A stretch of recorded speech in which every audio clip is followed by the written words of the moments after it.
The following video is the first of several live poker tells analysis sessions that I, Zach Elwood, plan on doing. At this point in time, I've recorded two of these. Both of these streams are from the Hustler Casino poker stream. They're both from footage leading up to the infamous Robbie Jade Lew Jack-4 hand, the hand where she had Jack-4 and Garrett Adelstein accused her of cheating. I thought it'd be fun to take a look at that footage, both the footage before and after that hand. If you're curious about what I'm doing with this, I have some details and frequently asked questions at readingpokertells.com/Twitch. The goal with these videos is to go in blind, watching footage I've never seen before, with the hole cards blocked and the commentary off to avoid biases. Basically trying to just focus on behavior and avoid biasing myself. Now this obviously comes with risks. I'll often be wrong. Sometimes I might look rather stupid when I go out on a limb with a confident read and I'm wrong. But this is entirely expected. But the difficulty of trying to do this and the risks to perception involved are probably why nobody has done something like this before. But I was recently doing this for some private high stakes consulting I was doing for a high stakes player. And I was doing it a bit on my own too, so I figured I might as well do it live in front of people and just see how it goes. Part of this was just a thing to test myself and see how my reads go, and I figured I might as well do that in public. So hopefully at the very least you'll respect my willingness to do this rather tough thing in public. The format of these videos is definitely a work in progress. As you can tell if you watch this one, you'll see that I'm kind of trying to figure out the format as I go. If you have any thoughts on optimal ways to do this, let me know. I may try to change things up in various ways. For one thing, I'd really like to find a stream that does not have a commentary track attached. Maybe I can get something like the Lodge to send me the non-commentary with just the table talk audio. I'm very interested in verbal tells. I've written a whole book on verbal poker tells, so that'd be nice. I'll also look into how to do audience polls to get more interactions going. If you have any other ideas, let me know. Feel free to reach out via the contact page on my site, readingpokertells.com. For this first session, I've removed a good amount of the intro and started the stream just because we started on a stream that wasn't very good for analysis, so I cut that out. If you'd like to see a transcript and AI summary of this video, check out the video description for more details and links. Okay, here's that session, which was recorded on December 13th, 2025.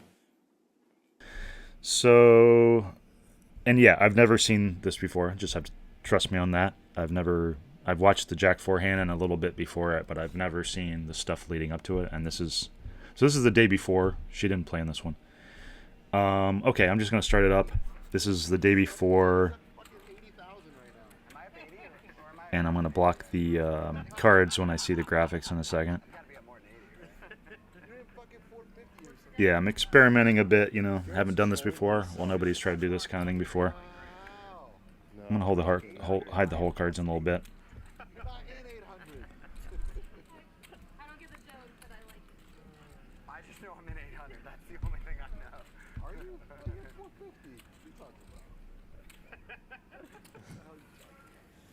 Yeah, Garrett bought in for 500. Hopefully the audio levels are okay. I don't want the oh yeah, I can't do the audio on this. It has to be pure nonverbal because of the commentary, right? Okay. Let me hide these whole cards.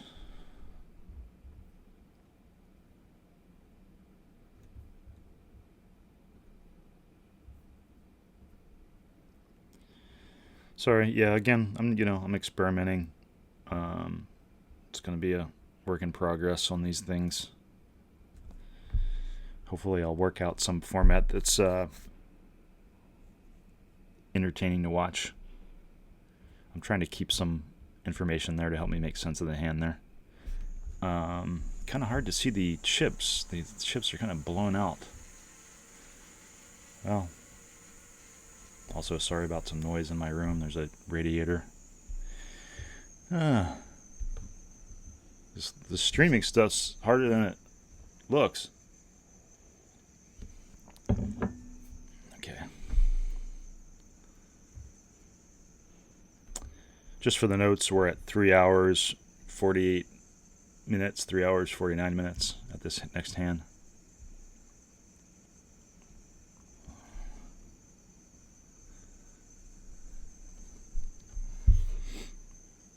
Yeah, I'm having a hard time seeing those chips. They're all blown out.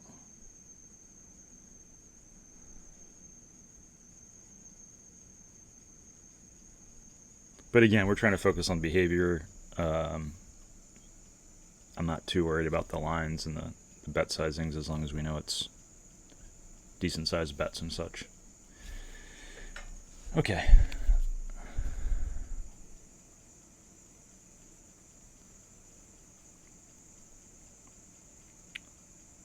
Eric Pearson might be a fun person to watch. I was just talking about this in the stream previously, but you know, when you got a quick call from somebody like that, like Eric just did, it'll tend to be like a one pair, you know, medium strength kind of hand. It kind of rules out the stronger hands, and usually will make the doesn't rule out, but makes the really strong hands and strong draws less likely, just because people are gonna tend to think more with those hands. That's just a general tell. It's pretty useful can be quite useful, especially if you've seen specific players be imbalanced with it a lot. This is Garrett versus Eric.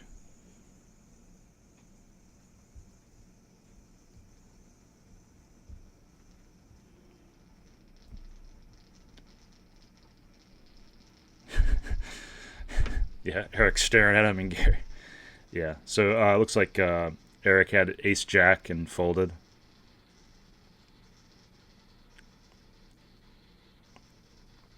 Eric had top pair.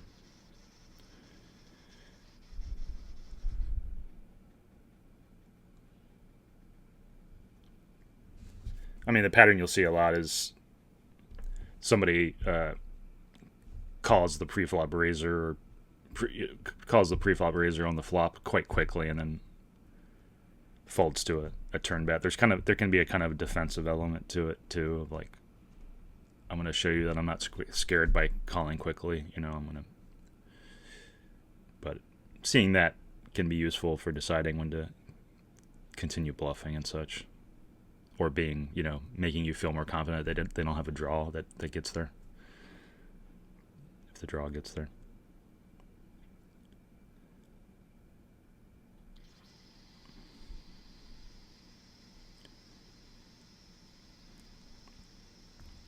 I think it was an interesting one too, like when you see somebody call pre-flop and then check their cards again, you know, before the flop. I think that in general that makes pairs less likely, like significantly less likely.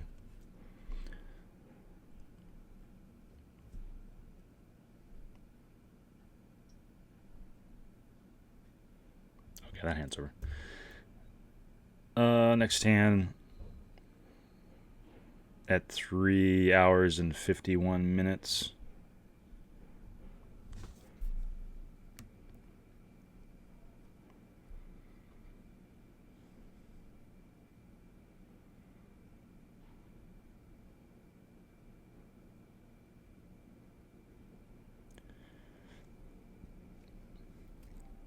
Eric raised there.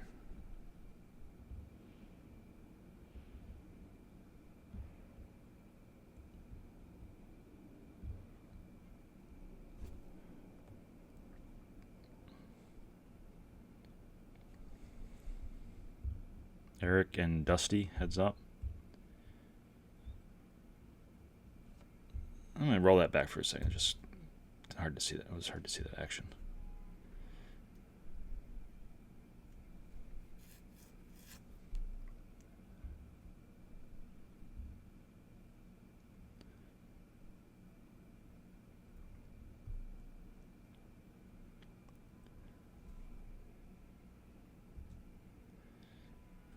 Yeah, kind of interesting. He also Dusty also checks his cards again after Eric bets and before he calls, or was it after he calls? Either way, I think double checking your cards again will tend to make flopping a actually strong hand less likely, just because it's a little bit more ostentatious, and ostentatious kind of attention grabbing things early in the hand will tend to weaken players' ranges, because they'll just tend to be more cagey immediately. With, if say he flopped a nut flush or something, he might do that later in the hand or something, but the more immediate kind of attention grabbing things will make the strongest hands less likely. In general, we're talking general patterns here. So it looks like it went. Okay, so now he's betting. Dusty's betting. Okay, let's see what he had. Yeah, Dusty had a king. Okay.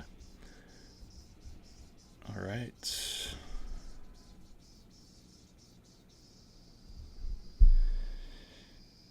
Dusty had top pair. All right, we'll keep going. Again, I'll try to find, even if the things I talk about aren't that interesting or not that highly reliable, I'm going to try to find things to talk about to make it interesting, and I'll try to say when I don't think it's that reliable a pattern. Okay, for the notes, we're at 3 hours and 53 minutes.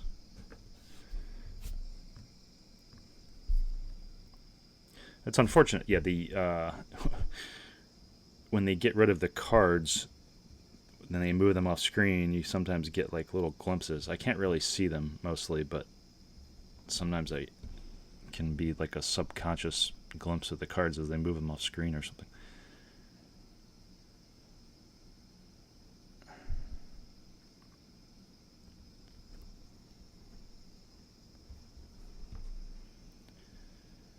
I got the percentage on there. Damn it. It's always sorry, I gotta reset the rectangles. It's hard. This stuff's harder than it looks like to get going well. Try to block as much as I can there.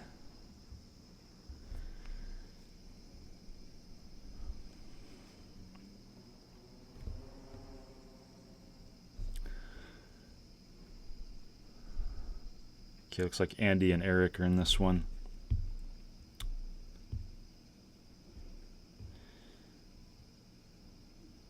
It's a shame I can't also hear the audio, because I think some of these players have pretty good verbal patterns to talk about. I've actually talked about Eric Pearson's some of Eric Pearson's behaviors on Instagram and on my PokerTell Substack. I think he's got a lot of verbal stuff that's interesting. So unfortunately, though, I can't hear that without biasing with the audio commentary. Okay, we're at we're at 3 hours and 54 minutes.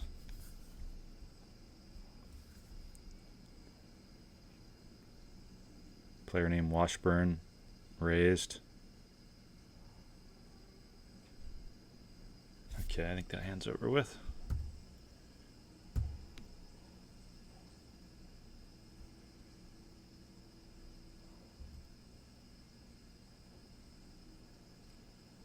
Okay, we're at 3 hours and 55 minutes.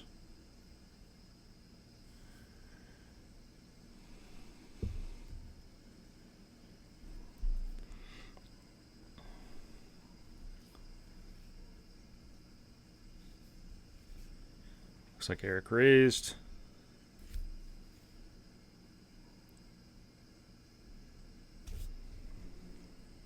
Eric and Garrett again.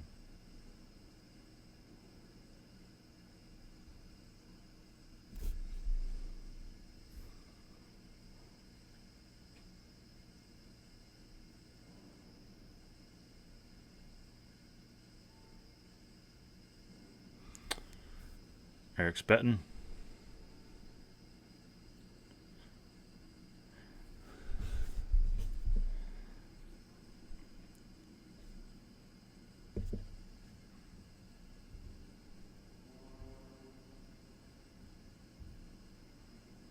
Maybe to make it more interesting, I'll try to force myself to guess, even if it's a pure, close to a pure guess, just for fun. Maybe that's something I can do more often.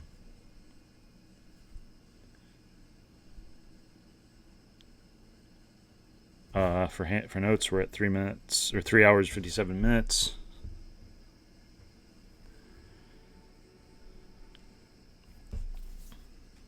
Looks like a player named JR called. Got two callers.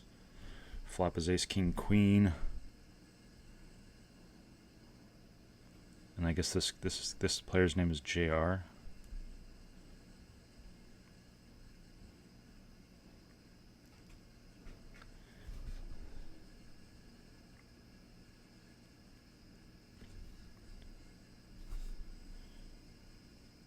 Okay, that's over with. Just kind of curious. I want to see what I won't see what he had. I just treat this like a game where I often won't see what they have. Sorry, I know it's not the most exciting thing so far, but if I work out a good format for this, it could be in the future. For the notes, we're at 3 hours 58 minutes.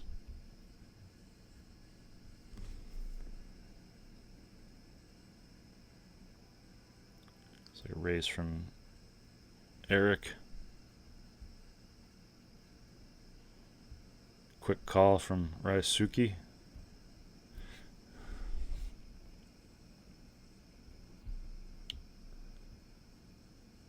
Flop is king 9-7. Two clubs. Eric just staring at him. Oh, he bet already. Okay, it looked like Eric bet and the other person called. A 3 on the turn. Eric betting again, staring at him.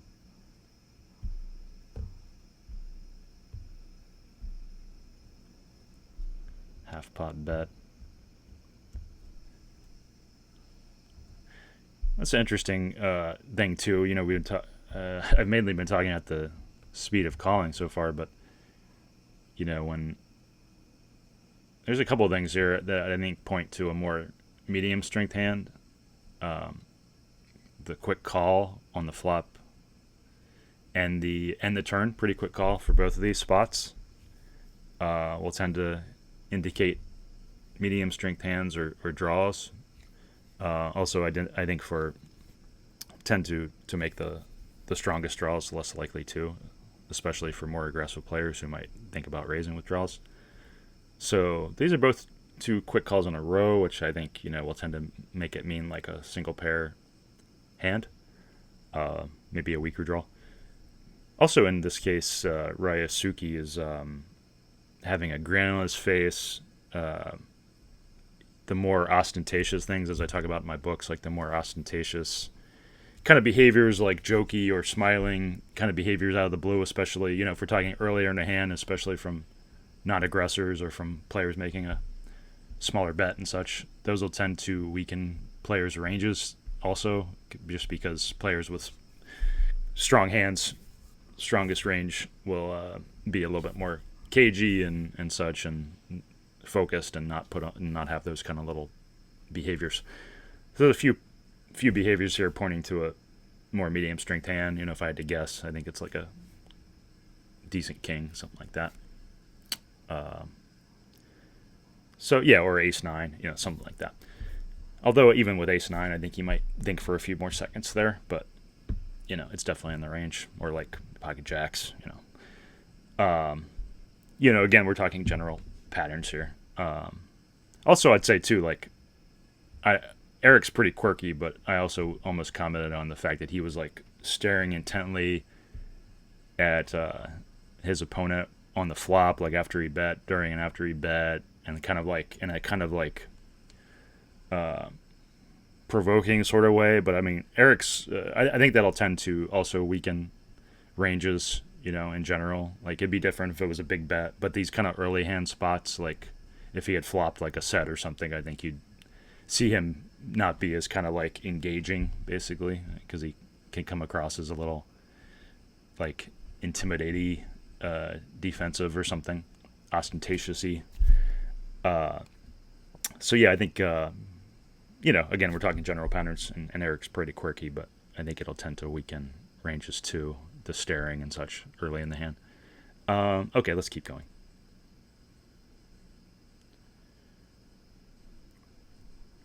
Another 9 on the river. That's an interesting card.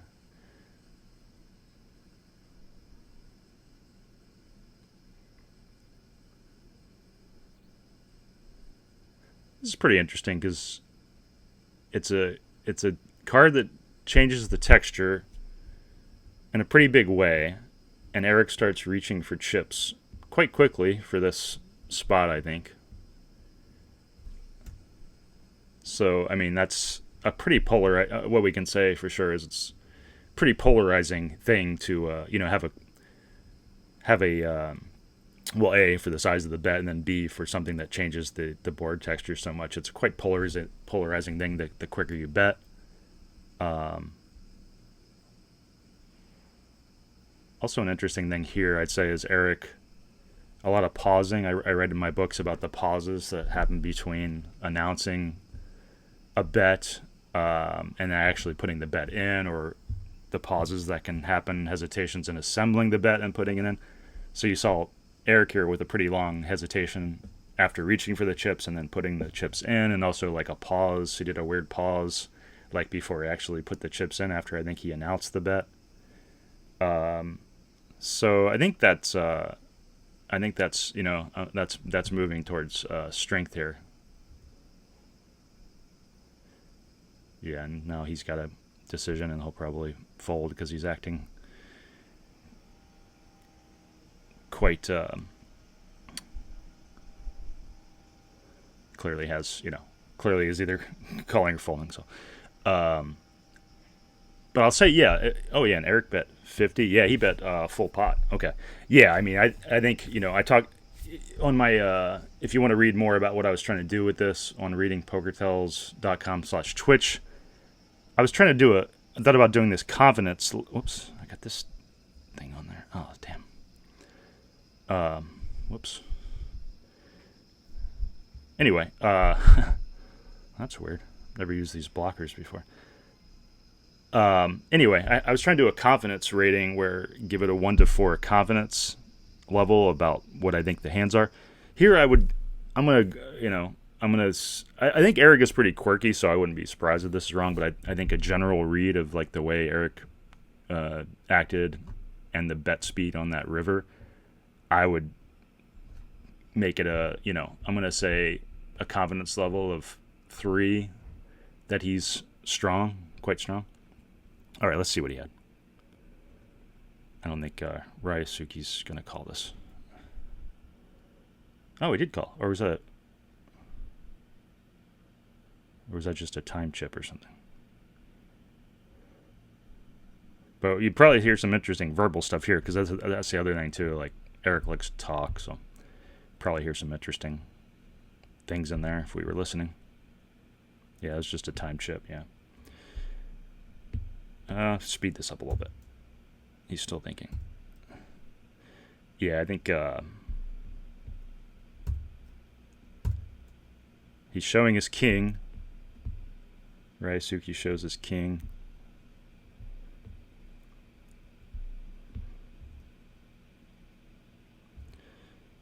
Yeah, Eric seems quite relaxed here. Okay. He folded. Okay, Eric was bluffing. Okay, so I haven't watched Eric in a while. It's not surprising, like I said. Eric is a pretty quirky player. So, I was wrong on that. He had the 3. But that's good. We're developing. I'm going to often be wrong on this, as I've said. I do think in general, though, for, as a general read for somebody not as quirky as Eric, those kinds of behaviors on the river will be leaning towards strength more. But yeah, good one for Eric. That's the thing that, as I do these streams, I'll be watching players more, so it's good to know that Eric is capable of mixing it up a lot from common patterns.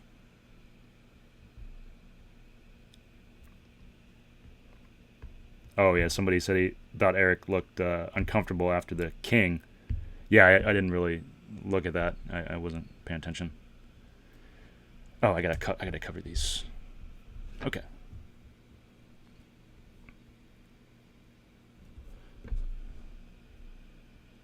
But yeah, Eric's definitely capable of mixing it up. He's behaviorally quite loose and high variance. He does a lot of weird things. It's true. I actually think his verbal stuff is the most meaningful stuff, as I've talked about some of his verbal stuff. Okay, we're for the notes, we're at 4 hours and 4 minutes.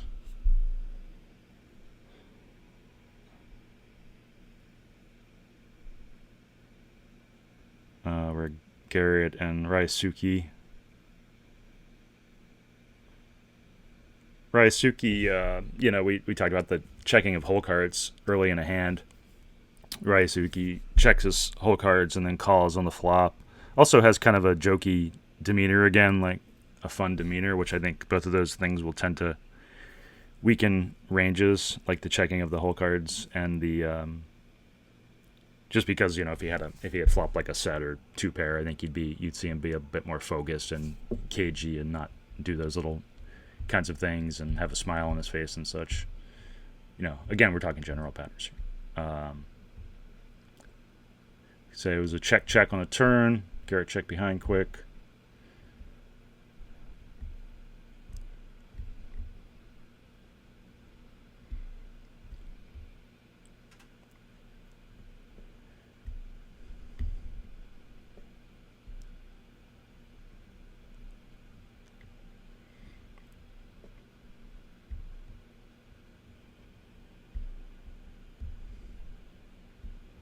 Quite a long pause. Yeah, I think one thing you could say about a long pause and a pretty small pot like that, I think it's pretty unlikely that he's very strong, because if you're gonna decide to try to slow play or induce a bluff or something with a very strong hand, you're not going to take a really long time on it in a small pot. So I think that'll veer towards medium strength, which might be useful. This is just check. Yeah, and Ryosuke just quick folded there, whatever he had.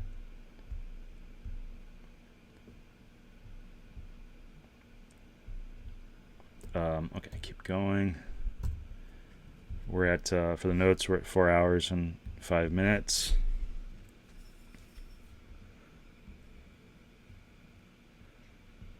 Dusty raised.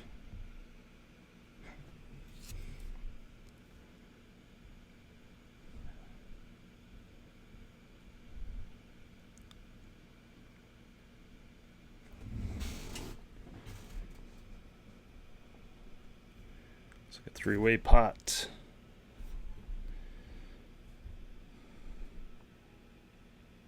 Jack 10 deuce, 2 diamonds. Check, check. Dusty bet.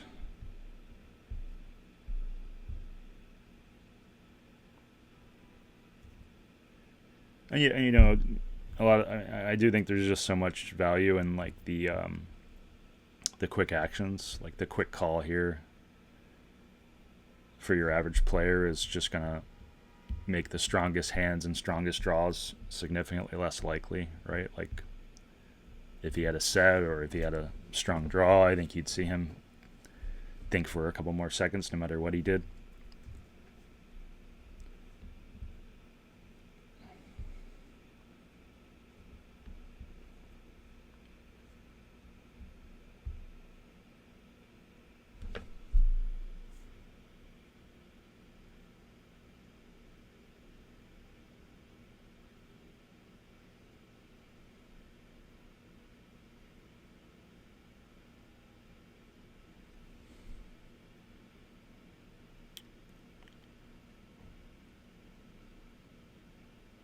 I also think the this little thing of like it goes in the general realm of like kind of ostentatious or kind of defensive behaviors from non-aggressors, checkers and callers.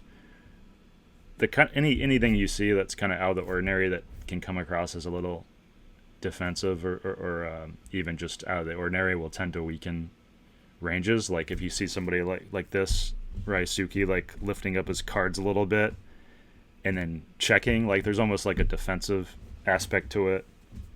I think these little kind of indicators from non-aggressors can be, can help you decide when to bluff and such. I just think that's quite reliable, those kind of little things. Another example of that is somebody checking with a bunch of motion, an unusual amount of like hitting of the table, these kinds of things, or like tapping with extra force. Let's see what he had there. Ryosuke had Jack. Yeah. That's in the realm of what is imagining. Again, we're talking, mainly when I say somebody's medium strength or weakening their range, it's just taking out the strongest part of their ranges. They can still have lots of decent hands.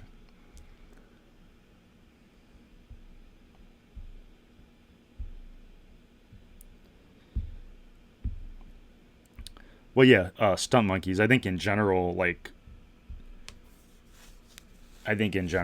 more jokey, smiling kinds of behaviors, unless it's prompted by, I'm sure it was prompted a little bit by something, but the more you see somebody do that stuff, I think it just tends to make the strongest hands less likely, just because people with the strongest hands will be a bit more focused and more stoic and such, because they're just thinking through like what they're going to do with their hand and stuff. So there's a couple factors in there. For the notes, we're at 4 hours and 7 minutes. Oh, I still got the percentage on there. Damn, I gotta get a bit better at that placement.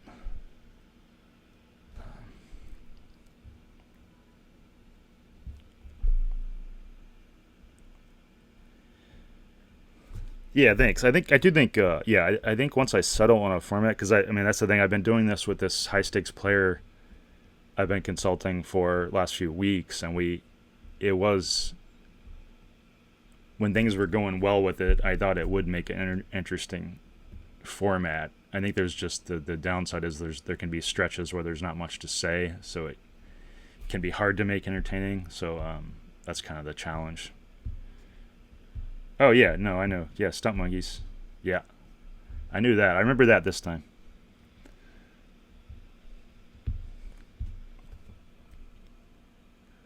Okay. But yeah, I think once I get it dialed in a little bit more, this can be a good format. For the notes, we're at 4 hours and 9 minutes. Looks like, Eric raised. There was a couple callers.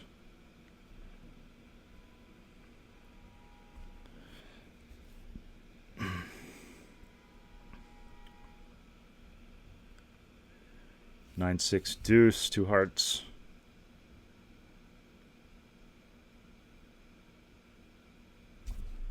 It's jumping around a lot. I wish they'd do more static shots. It can be hard to tell what's going on with the quick cuts. I think it's probably automated, though, based on Andy bet. Washburn called. Oh, he did call.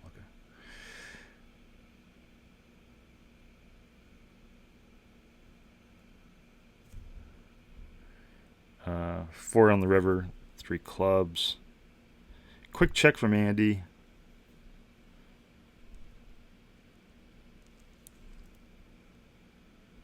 I mean, it'll obviously mean, it doesn't mean much because, it's a smaller pot, but the quick check on the river will, in general, make the strongest hands less likely, but it also probably means, makes it more likely that they're going to call too. I think a lot of times the quick checks, especially from the aggressor in the hand, will mean that they have something that they often intend to call with. Just because if they had complete air, say Andy had complete air, I think he'll give few seconds thought because he, you know, he wants to. There's an incentive to give an impression that someone is thinking about something, whereas the quicker checks will often be will seldom be complete air because somebody with air doesn't want to communicate weakness, right? So a lot of times the quick checks. I mean, you see this. A good example of this is from pre-flop raisers, who the pre-flop raiser checks immediately behind the flop. Usually they'll have something because if they had air, they would at least consider betting, and they also have an incentive to want to give the impression that they have something to consider, right? So usually the quick checks on the river will be somebody with something, but something not that strong. Let's see what they had.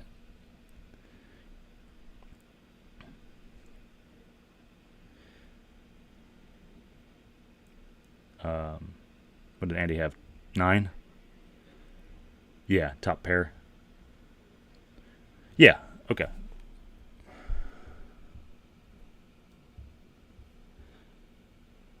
I think that can, you know, it's like it's not often that practically useful. I think in some situations it is, but you know the reason it's not often practically useful is like, you know, it's often something they intend to call with, like on the river there. But I think it is often useful, like earlier in a hand, like when you see a pre-flop raiser check quickly behind, like you know they have something, but you also know it's probably not, they didn't flop the nuts or anything.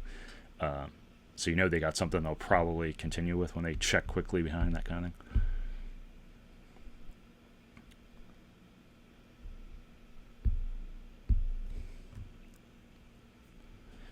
Okay, for the notes, we're at 4 hours and 10 minutes.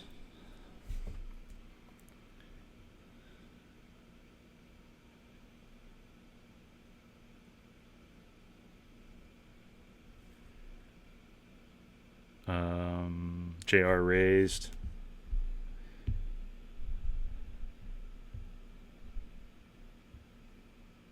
It's like it's heads up.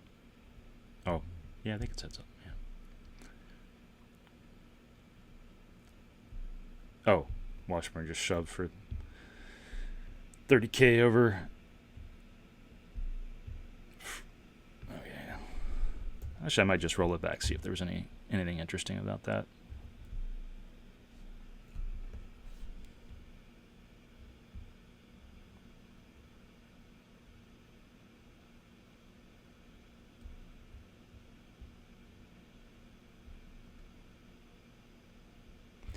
Oh, they cut away from him.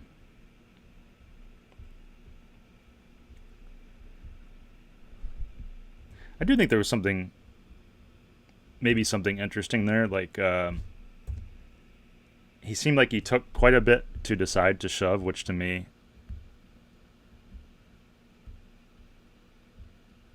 I think that's gonna, you know, I couldn't really see how long it was, but I think in general, like the longer it takes when somebody's kind of short stack like that, makes the, you know, makes it less likely that he has a weaker hand. I mean, like he probably wouldn't shove out of the blue with a weaker hand anyway. But I do think the longer somebody takes in that situation when they're pretty short stacked, the more it strengthens their hand, if that makes sense. But we'll see what he had. I'm not saying that's any kind of high confidence read. I just, it's a general principle when somebody's short stacked. Let's see what he had. Okay, yeah, ace queen, yeah, doesn't mean much. Like if he had paused a really long time, that's where I would start thinking like he had a bigger hand, like a high pair or something. Let's keep going.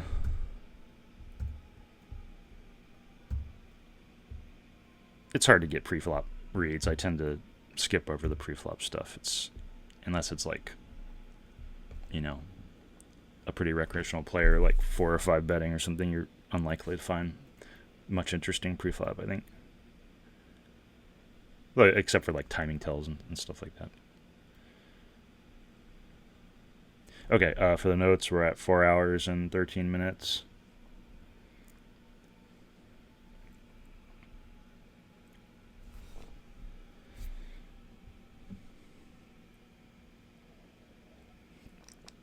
And if anybody has suggestions for how I might make this better, you know, feel free to let me know, because this is definitely a work in progress.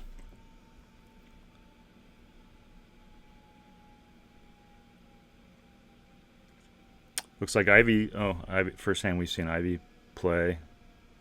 Raised up.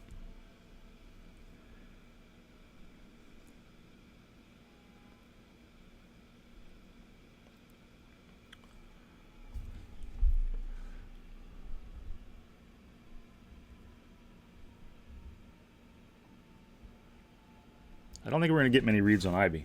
I'm going to tell you that.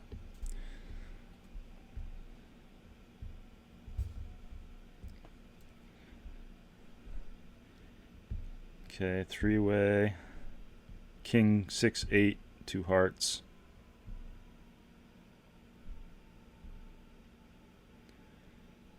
Ivy bet.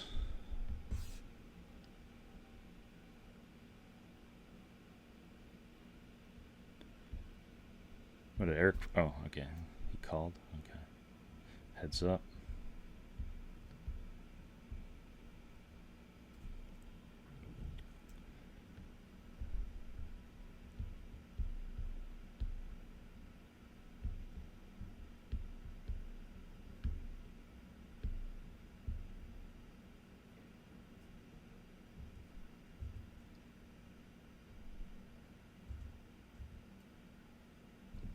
I just want to watch the river again.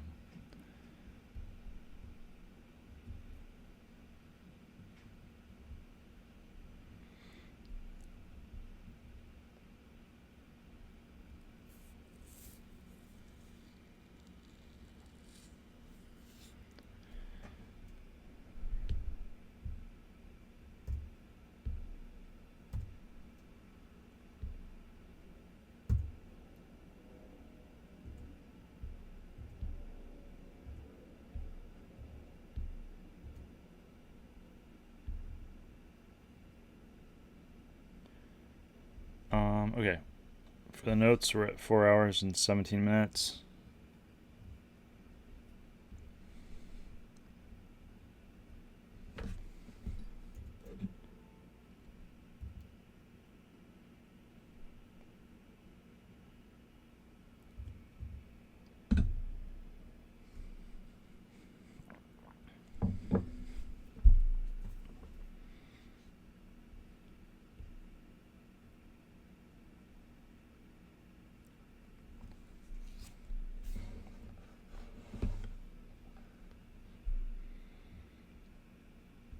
Raise from Ryosuke.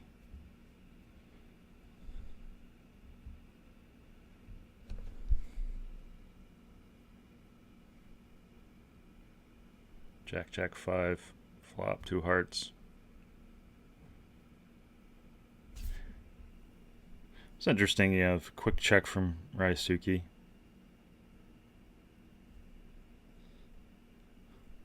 Like I was saying before, I do think that makes it likely he has, it'll tend to make it more likely he has something, but you know, for a small pot it could just be, the bigger the pot is, the more that will mean something, but I think a lot of times it'll be like, you know, a small pair kind of thing.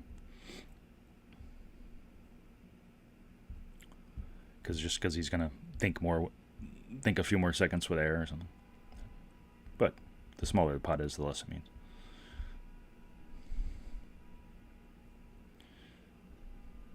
Ryosuke, ace 3, yeah, okay. If it was a 3-bet pot, I would say like tend to be more confident that he had non-air there, but it was just a single raise pot.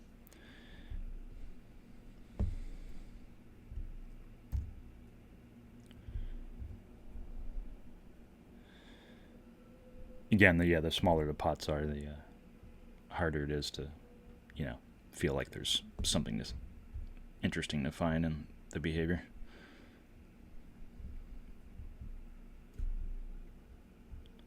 Let me try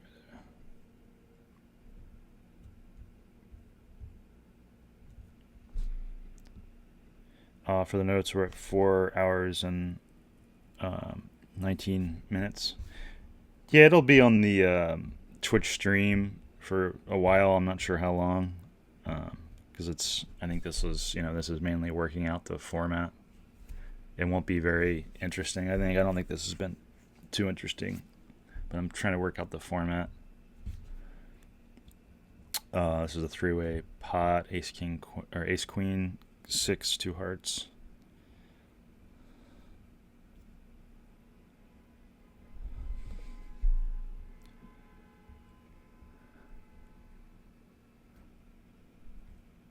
Maybe a better format is to like speed up to turn situations or something. Maybe that could be an idea for making it more interesting. Fast forwarding to the turn spots and such.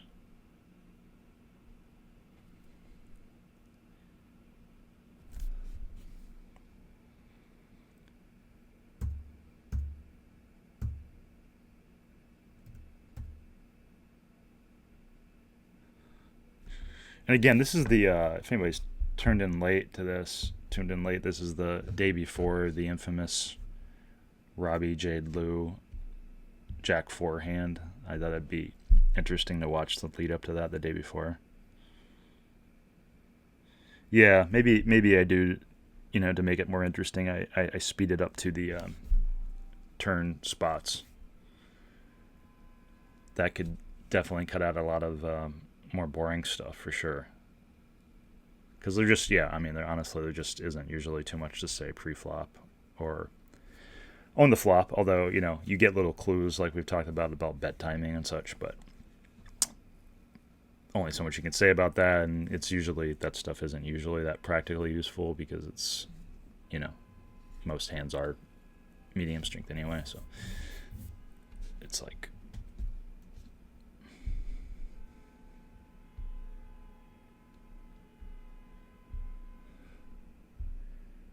let me just pay attention to this. Oh, this pot is pretty big. I just started paying attention to this. JR's thinking, double checks his cards. Checks. Yeah, I do think in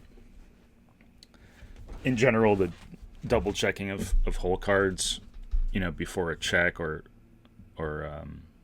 before a check or a call from non-aggressors will tend to make the strongest hands less likely, just because of the fact that the strongest hands are a little bit more cagey and usually remember what they have and don't like to draw attention to themselves. Like, it just makes it a little bit less likely that he's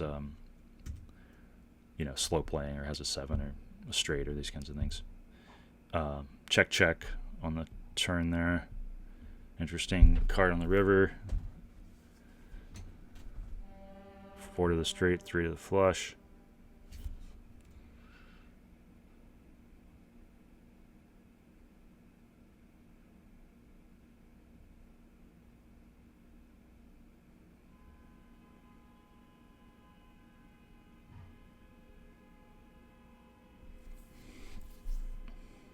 Probably won't be getting too many reads on Garrett either. I don't think I have too much to say about him either, or Phil Ivey.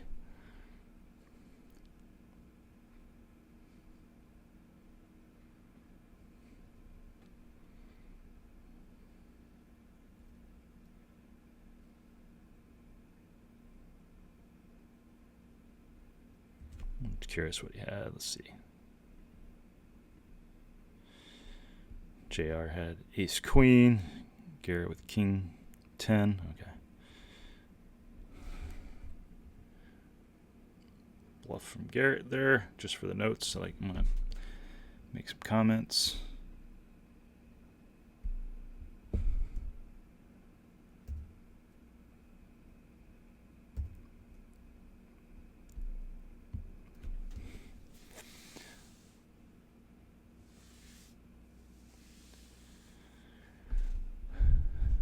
I don't know. I'm pretty skeptical you're going to get much reliable info from some of the more stoic players. I mean, it's possible, but I think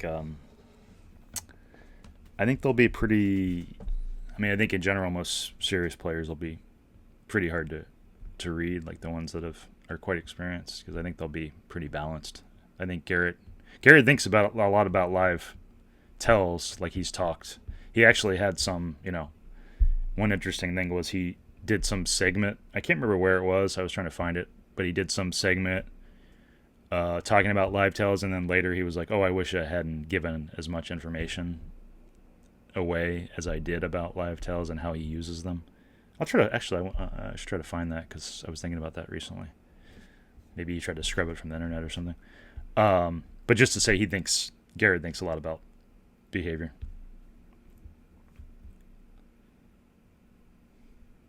For the notes, we're at 4 hours and 25 minutes.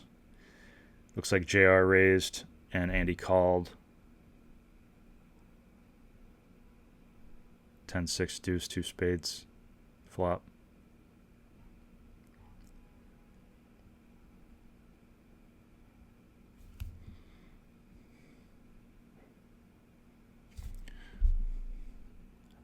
I think Andy's liable to be quite balanced, but again, like a quick call on the flop. I think Andy does act pretty quickly in general, but I think as a general read, like a quick call will make the strongest hands less likely, as I've said a few times already, and I know I'm repeating myself.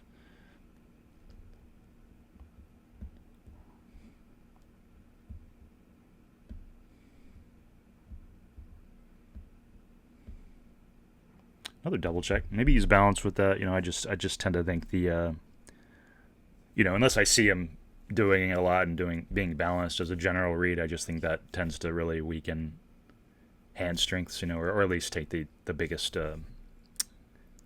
hands, make them less likely.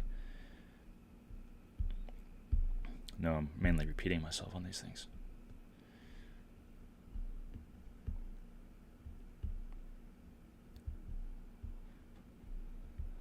Another deuce on the river.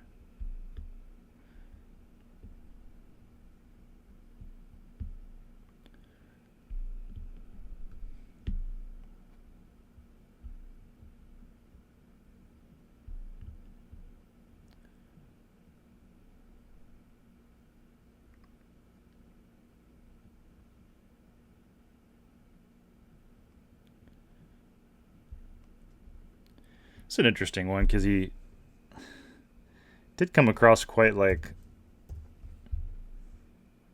thoughtful and took quite a while in a pretty small pot, which, I mean, I think the one thing I would predict is, I think it's unlikely it's a bluff, because I think if he was going to bluff, he'd do a little sooner, and I don't think he'd seem as thoughtful. He did a lot of, behaviors that seemed more considering to me, like looking down, shuffling his chips more than usual, looking back and forth to his chips. Just the fact that the basic pattern that bluffers are unlikely to do those things and just bet more straightforwardly and such. So I think he has something. My guess, I'd give it a confidence of a 3 out of 4. Maybe a pair of 8s or 9s or something, then value bet.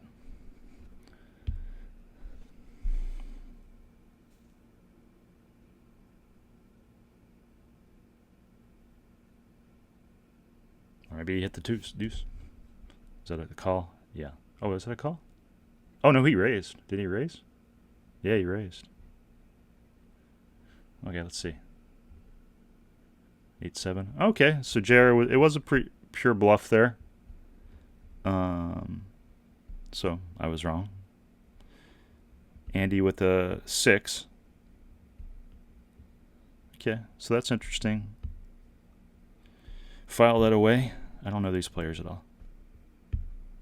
I know Andy slightly.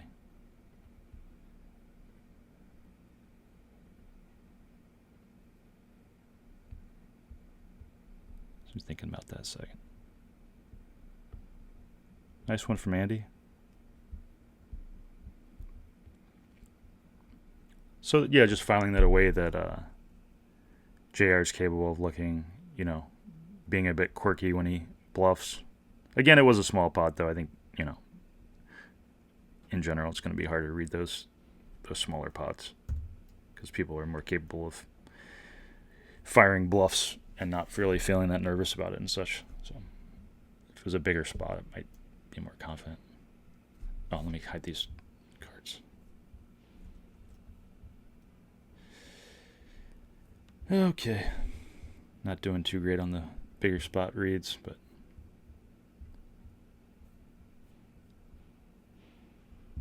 trying to get rid of these.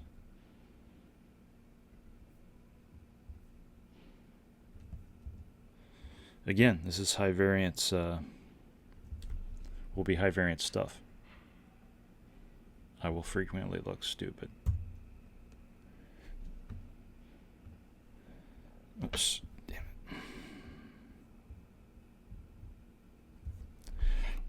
it. For the notes, we're at 4 hours, 28 minutes.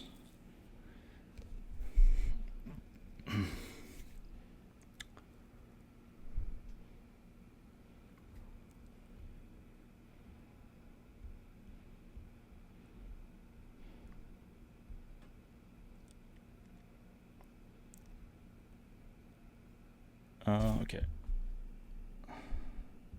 Three-way. Check, check, check. 3 quick checks.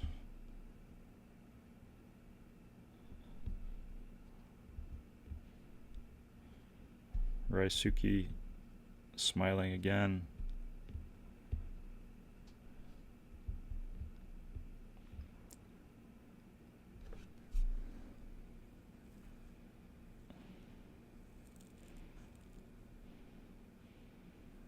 Yeah, if I can figure out the poll thing was kind of hard to figure out.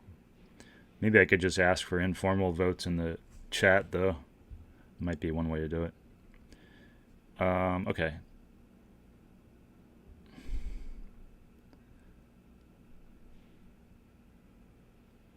Quick check from Eric.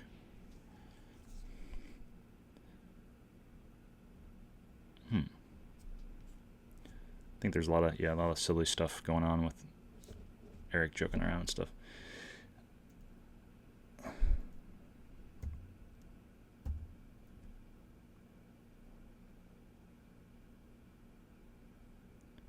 Oh, yeah, that's a good point.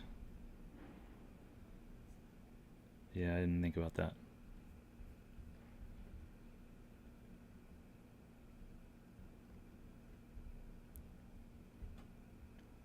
Maybe that's better.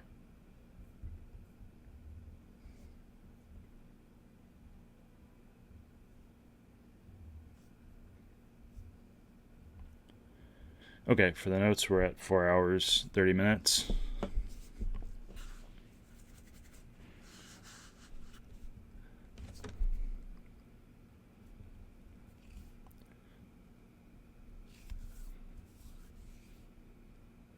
Raisuke raised.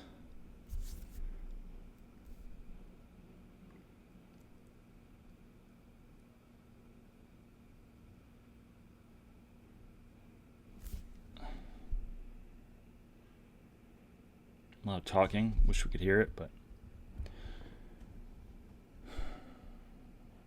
heads up with Eric and Raisuke.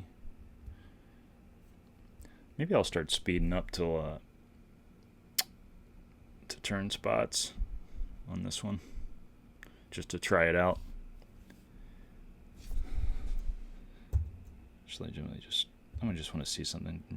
How quick Raisuke bet here.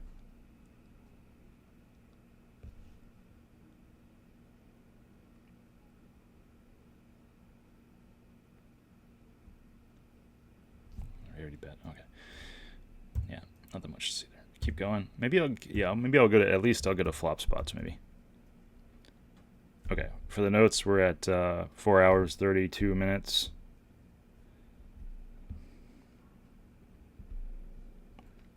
Heads up, 10, 10, 8 flop.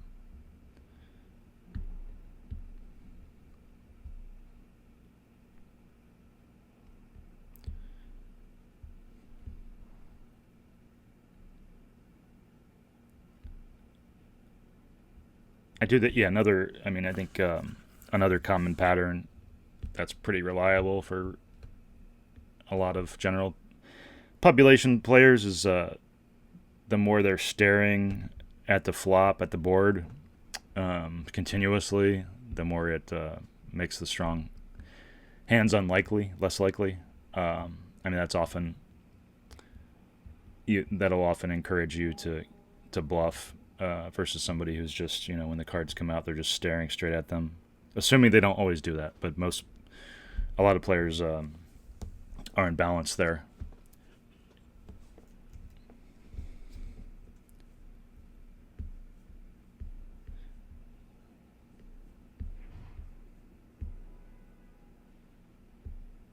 I think Ryusuke's got a lot of little tells of defensiveness that, you know, will weaken his range. It seems pretty reliable for him. A lot of the little, like, smiling unusually, or lifting up his card, double checking his cards, lifting up his cards as he checks, staring at the board cards. You know, I think he's somebody should tell him. Reach out to him. I don't know who Ryusuke is. I've never seen him before. Do him a favor, though, and let him know. We're all about making players, you know, I'm all about players, helping them plug their leaks.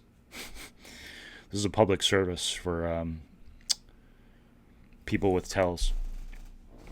I do this this is a non-profit endeavor.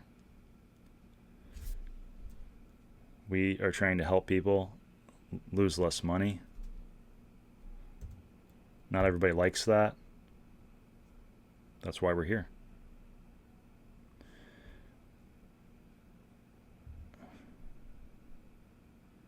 Okay, I'm just going to keep... Okay, we got a pot. I'm going to go to the flop spots. I'm going to skip this pre-flop stuff. Maybe that's a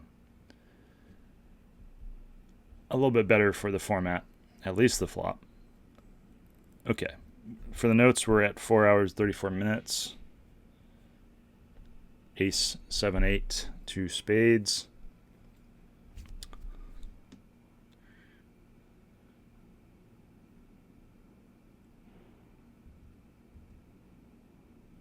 You know, one kind of interesting thing here, I almost said it, I was going to say, notice something different here about Ryusuke looking at the board when it comes out. I'm not saying that means he's strong, I'm just saying it's a little bit different from we've seen him staring at the board and looking more alert and more jokey and such, but let's just, something I just wanted to pay attention to.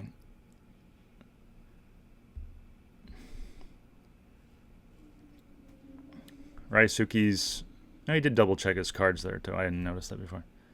And he is kind of staring at the board. Yeah, I think he's doing the usual thing. I don't think it means, I thought he was maybe acting different, but I think it was the usual kind of thing. But he's going to bet here.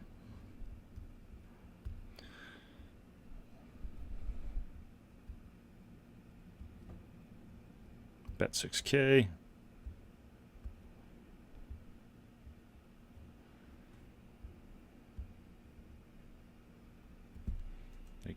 Okay, Garrett called.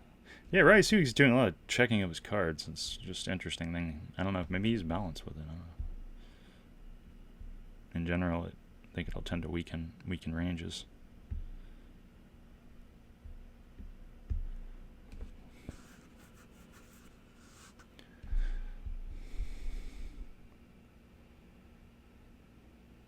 What's he bet? Bets 15K. Okay, let's just roll that back. I just want to watch the river again.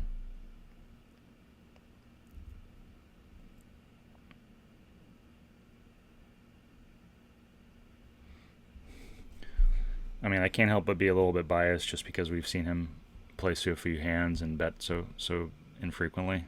Like I can't. It's hard for me to separate my bias there. That I want to say he's strong, so I'm maybe looking for reasons to say he's strong, but I think he's being pretty stoic.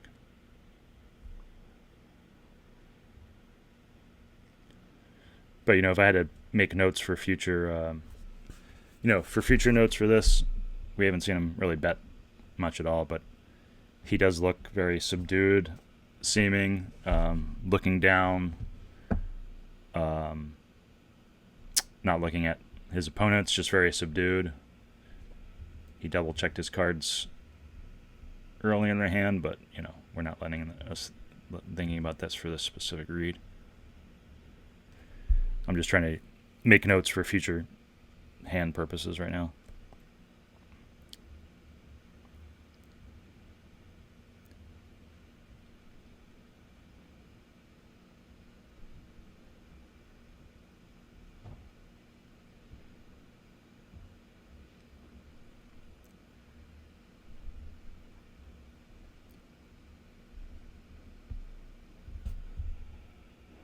Okay, he had ace queen. Yeah, okay. Top pair.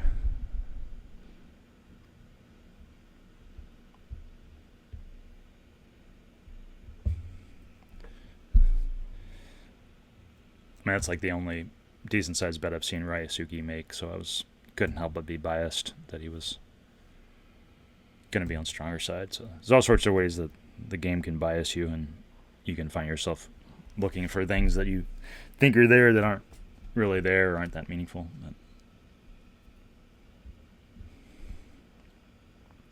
For the notes, we're at 4 hours 37 minutes. King, queen, deuce, heads up. Queen on the turn.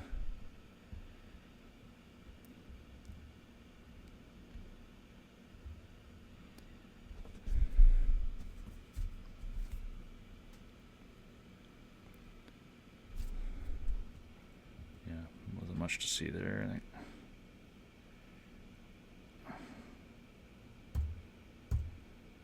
Smaller hands. Yeah, I'm just going to fast forward. I want to get some post-flop spots. Okay. 4 hours, 39 minutes.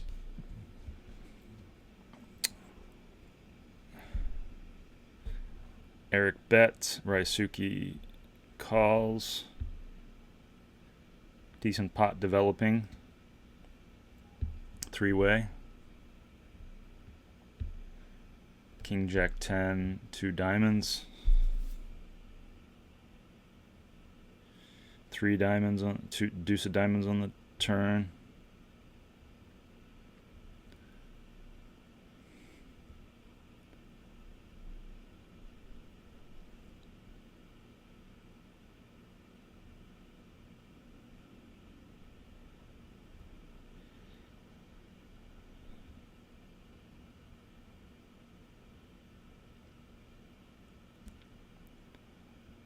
Okay, well, this is an interesting one. Oh, was it just a call? I thought he was raising. I'm just gonna watch that turn again.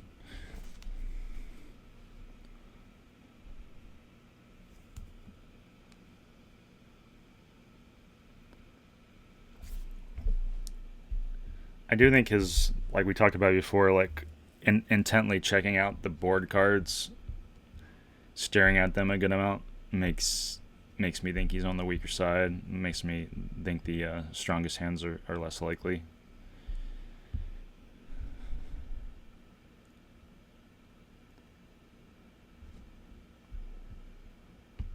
Was that check, I think?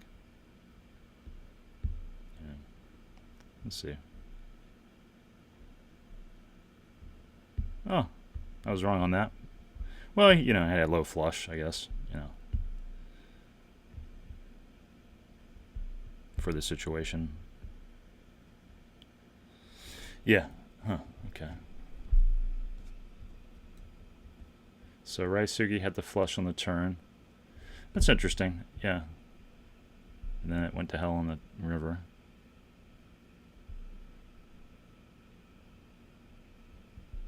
Still in the realm of possibility that that's a read. Like he's, I think if we saw him with a stronger flush there, maybe see him act a bit differently. It's an interesting player to watch.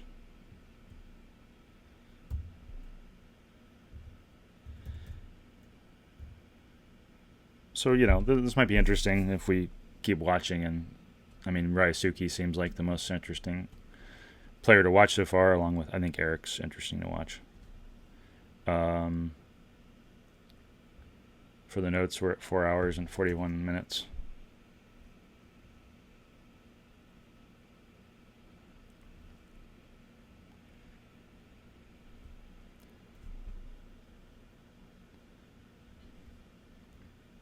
Yeah, to your point, I mean, he was strong. I just think, I think if we saw him with a strong flush, we might have saw him act a little bit differently, like maybe not staring at the board as much, or you know. But yeah, again, it could just be bad read. He could just be balanced and staring at the board. You know.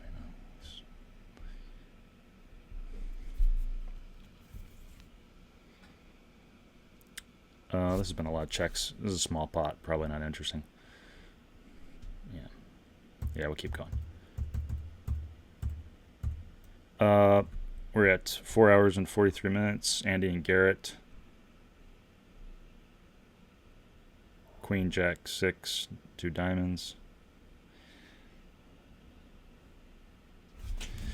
Yes, I don't think we'll see too much from these players, but you know, we'll check it out occasionally.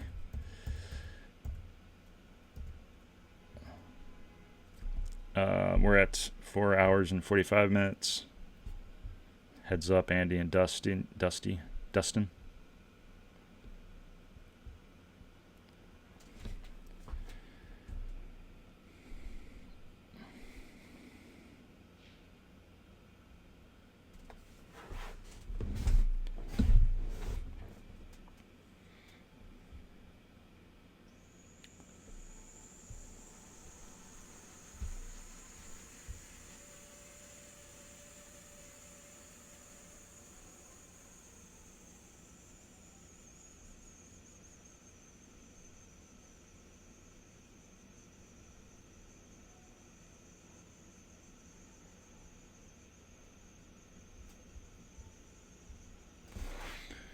Just curious. Oh yeah, Dustin had ace queen there.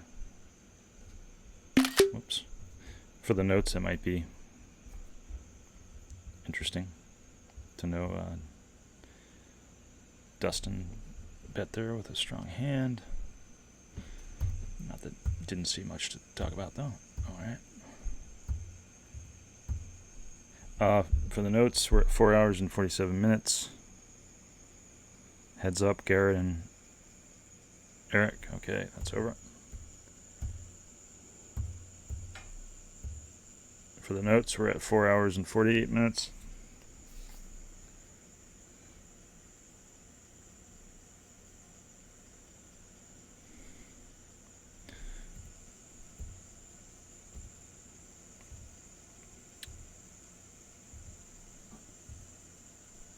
A big pot developing here. What's going on here?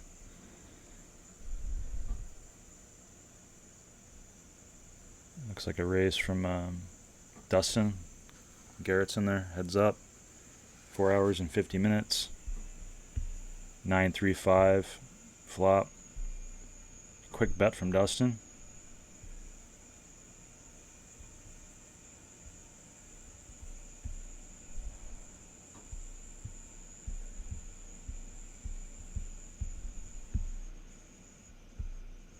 Call 20K from Garrett. Actually, yeah, okay. That was a third pot bet, I think. Yeah. Another 3 on the turn. 2 hearts.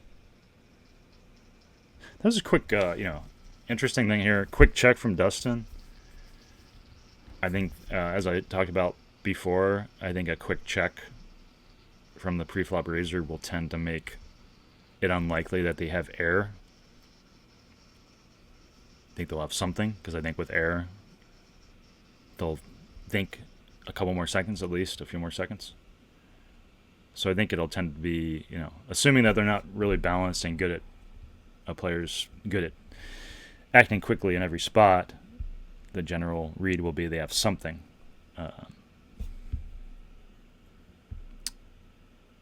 Also makes the strongest hands less likely too, because they'd also have a reason to think there too, even if they were going to slow play. So I think it'll usually be something like a low pair, mid pair kind of thing.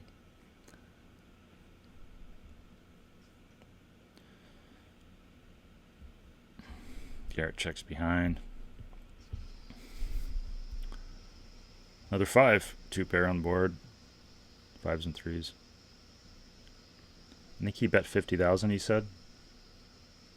Quick bet too, an interesting one. 45,000. Yeah, it's the quick check on the turn, quick bet on the river. I mean, that both. The thing about the quick bet, a quick significantly sized bet, is like it's very polarizing. A very immediate bet. It's very polarizing. Like it's gonna be a bluff or a decent hand, something they think is worth an obvious value bet. So like a hand like tens or ace nine or jacks or something would be in the realm. But I also think coupled, there's the dynamic of him checking quickly on the turn, which is, you know, somebody who's might bluff at it later would be unlikely to want to indicate weakness like that. So just adding those pieces together makes you think it's like an obvious value bet. I'd also say too, the very quick bets. He was first act here too. It would be different if he was like check two and it took a while to get to him. But like a very quick bet first act. I mean, it's so it's so polarizing. B, even bluffers don't want to bet really quick like that. Like a bluffer wants to act in a normal range of time, like a few seconds, whatever the usual dynamics are. This was just a very quick bet. So I think it's quite unlikely that he would be betting that way with pure air. Just because it's like A, really quick, B, quick but in a normal realm of quick, and then C, a longer time. Yeah, I'm going to give it a confidence rating of like a 3.5 out of 4 that he has a hand like tens or oh wait, I'm forgetting that this is I'm forgetting that there's 2 pair on board. Right, it's I totally forgot about that. Sorry. The fact that, I mean, this is very interesting too. Yeah, there's 2 pair on board, right? Forgetting about this. It's even more polarizing because, like, yeah, what are you going to bet with? I mean, I'm leaning towards a 5, or else he decided to bet with a high pair because he thinks it's quite unlikely that Garrett, you know, has a 5 or a 3. I think that's within the realm of possibility. I guess all I'm trying to say is I think it's quite unlikely he has a bluff here. I'm going to say like a 3.5 against having a bluff, but it doesn't mean much because most bets are going to be value anyway. But let's see. Okay, kings. Okay, yeah, that makes sense to me. Yeah, that makes sense. Yeah, the quick. It's an interesting thing too because I think you can tell a lot about a player's playing style from this, because the quick turn bet, quick turn check. I mean, it could be a one-off thing too, but I think the quick turn check with a hand like this means that the player is going to be playing fairly passive because they didn't even, you know, consider value betting there. So I think in general, you know, it means that you're not going to see they're going to be a bit tighter in those spots, because it just means they went into defensive mode with a pretty strong hand immediately, right? I'm not saying his decision to check is bad. I'm just saying the speed of making it, right? But yeah, on that one, I completely disregarded, or I completely ignored the fact that there was 2 pair on board, which makes it much more interesting on the river. But it's definitely a spot where, yeah, you can feel, especially when Garrett checks behind on the turn, you're like, okay, I'm feeling good about my hand now, and I'm in more of feeling more comfortable about value betting, you know, with my kings, because he's probably already like, oh, I should have value bet my kings on the turn maybe. So he's already these kinds of things. So I think yeah, that was probably the first interesting, like, maybe it's probably a sign that I should focus more on these turn and river, go straight to the turn and river spots, because we'll find more interesting things to talk about. But yeah, the pretty high confidence on those behaviors combined that you would not see a bluff there. But it's interesting to me that players are not that balanced with the quick checks and quick bets, because it's so easy to like avoid those kinds of leaks to me. Like, all you gotta do is pause a couple seconds and do it. And so it's really surprising to me that you so often see the quick checks and the quick bets and quick calls and stuff. I just, there's something to be said for just pausing a few seconds and acting like you're not losing much time.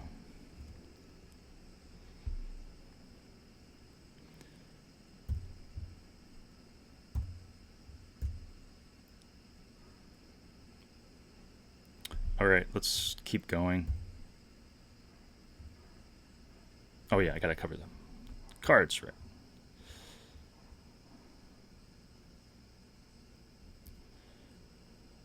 Oh, okay. Yeah, I was gonna say, did I get biased? But what's that little Dustin King thing? I hope that wasn't visible on the screen. I didn't see it, but is it possible that was on the screen? Huh. I wonder. Sometimes you can get subconsciously biased without knowing it. Why is that displaying there? It goes away when I move off the screen. I don't remember the cards. I might be subconsciously biased, but anyway, for the notes, we're at 4 hours 52 minutes.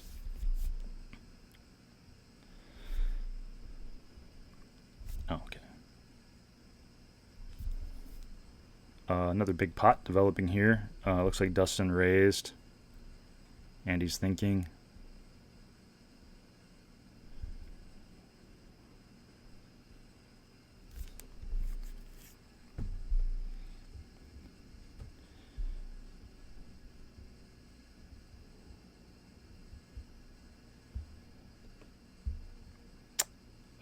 Looks like Eric called.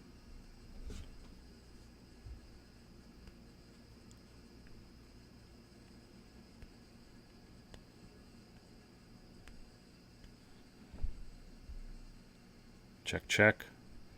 Another quick check from Dustin here.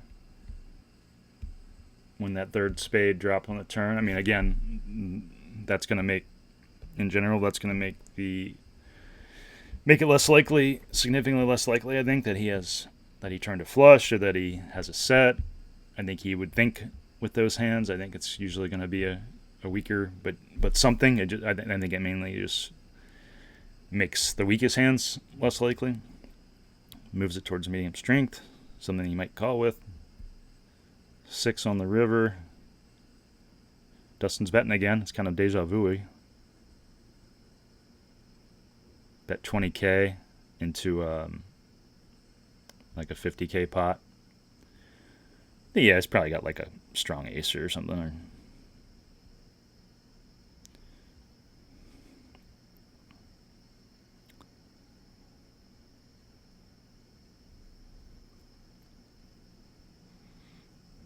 maybe ace queen. He raised on the flop, did he? I can't remember. Yeah, I think he raised. Maybe ace 5.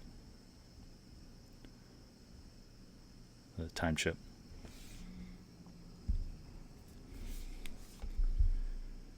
I'm just noting for later, like some Dustin's demeanor. He's not completely still, moving around a little bit, some small micro movements. Looks pretty relaxed in general, yeah. Like Eric folded. Let's see what he got. Oh, wow. Did have a set. Yeah, okay. So I was in the realm. Yeah, I was thinking, like, I think a low set, it's definitely in the realm, like a quick check on the turn. I was thinking he had like might have ace queen or ace 5, so it makes sense around there. I think the main thing on the turn though, like with the quick check again, like we've been talking about, I think it mainly just makes it unlikely that he's got a weak hand. Like if he wouldn't be doing that. Like another way to put it, he wouldn't be doing that with air. He wouldn't be doing that with a quick check with a strong spade. Probably he wouldn't be doing that with set of aces, set of queens. I don't think it makes all those kinds of strongest hands and strongest draws, I think, also less likely. Though, I mean, if you're on the more passive side, if somebody's on the more passive side, they might, they're capable of checking with a strong draw. That's a more useful tell if you know they're more aggressive and such. But yeah, it was a very similar hand where we saw him quick check the turn after aggression and then bet the river.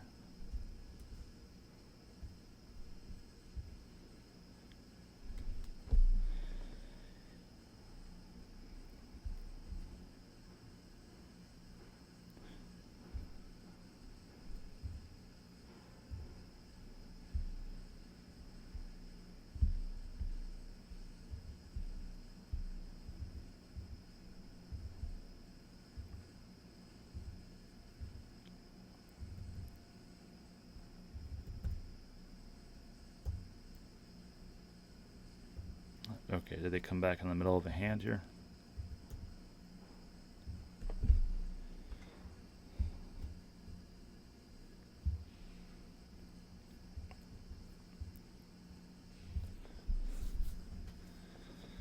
What's going on here? Eric bet. For the notes, we're at 4 hours and 57 minutes. Eric bet. Dustin's thinking.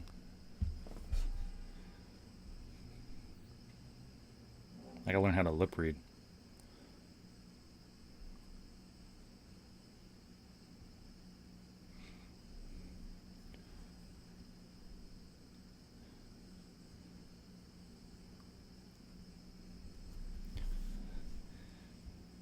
I think Eric's at this point.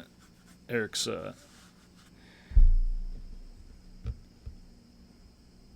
this is several years ago, right? I think Eric did have a lot of verbal stuff. I wish we could hear him.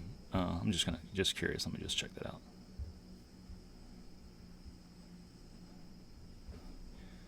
Eric 3-4. Yeah, had the flush. We saw him talking there. I mean, I think he is tends to be imbalanced on the amount of talking he does, but that's just a general read. He can also be tricky, but I do think if you're curious about this, there was something where I wrote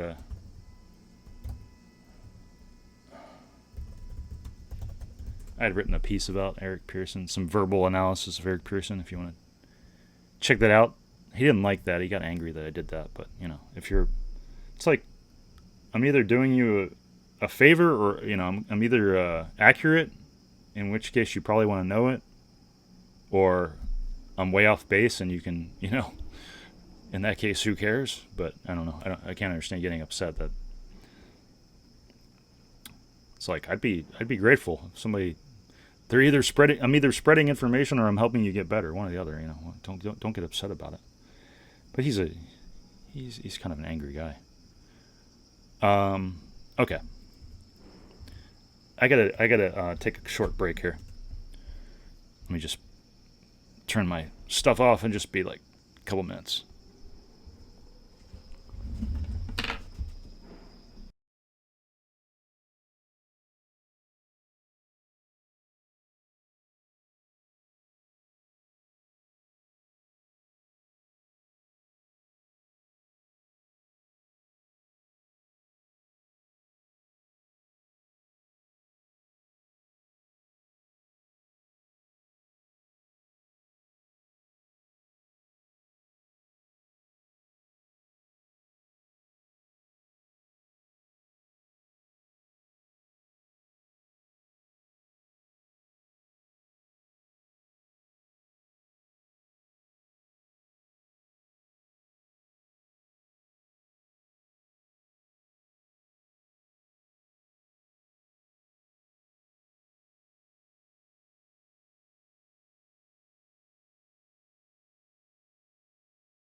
Okay, keep going here.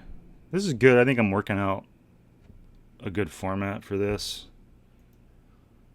I think I'll take what I did today and think through like how this might work in practice. And of course, I'm open for ideas. 2 ideas. Let me make sure my audio is on. Okay, keep going. Oh, I got the percentages there.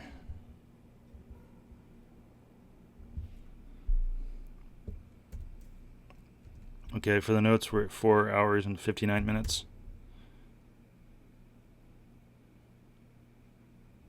Small pot.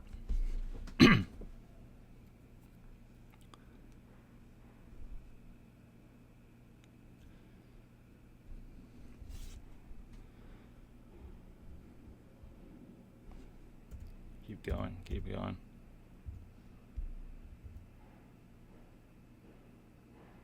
Oh, we got a Phil Ivey one. For the notes, we're at 5 hours. Oh, we got a 3-bet from Eric here. Shaping up to be maybe an interesting one.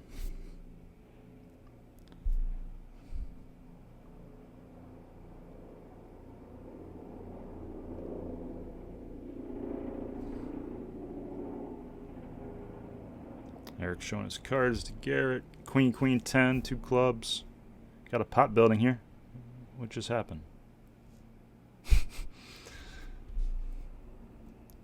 Dustin bet and it's over.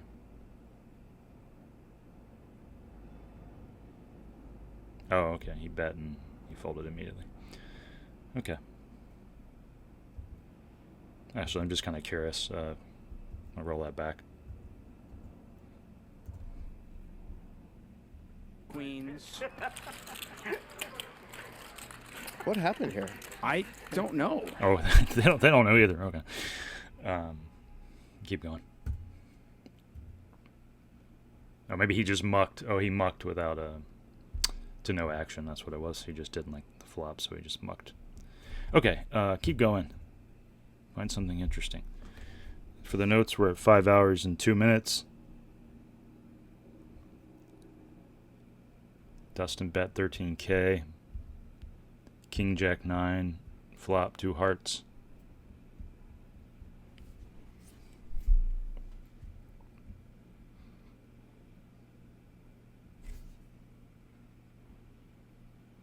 Raise from Garrett.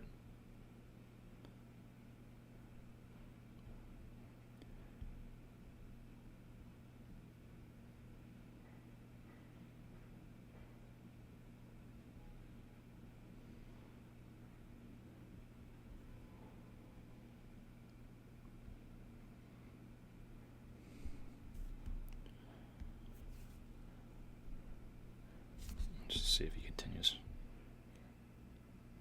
I think that was a time chip. He's probably going to fold there. My prediction.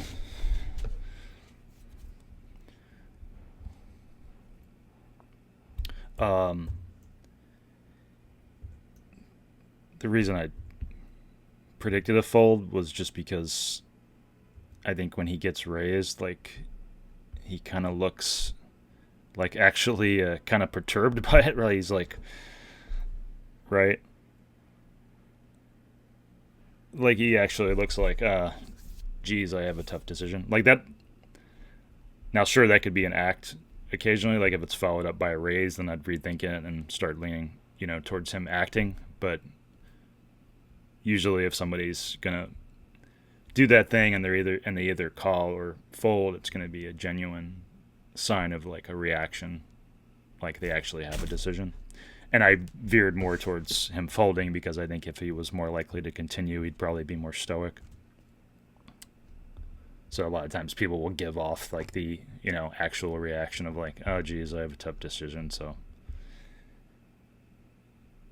they'll continue sometimes, which, can be and the more subtle it is, the more genuine it is, right? It wasn't like if it was like over the top, and then you see him betting raising later, you might be like, oh, he was trying to act uncertain or scared or something, but it was pretty subtle. So just the reaction and like sighing and like putting his hand up to his face kind of thing made me think it was just a more realistic, genuine reaction of like, I've got a decision.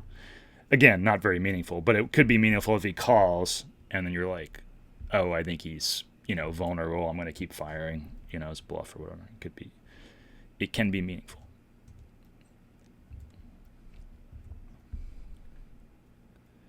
And the more subtle it is, the more likely it is to not be an act. Keep going.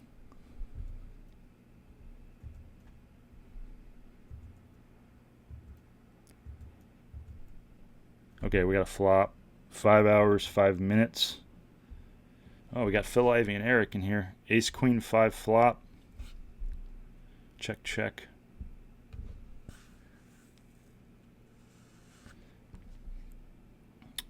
It's a small pot.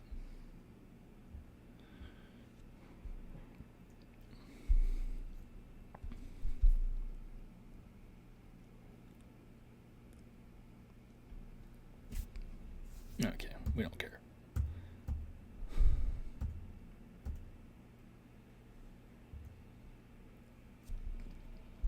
We're at 5 hours and 7 minutes. Phil, Ivy, and Raisuke. Another small pot.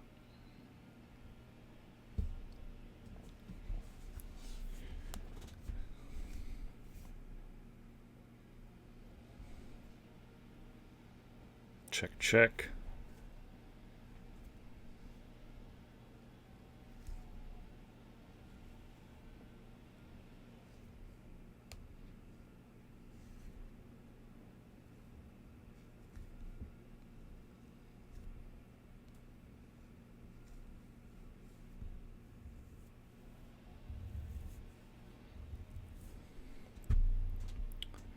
Call from Raisuke.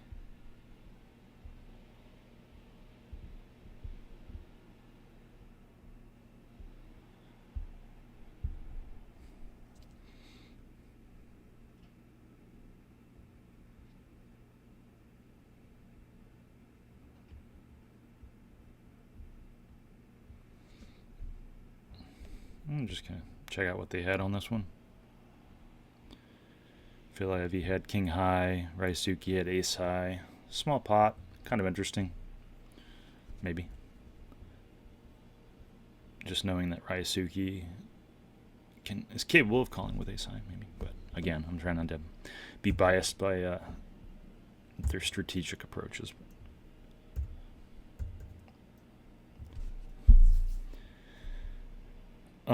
We're at, oh, I see the percentage.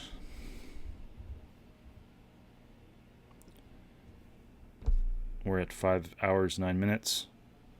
Another small pot, three-way.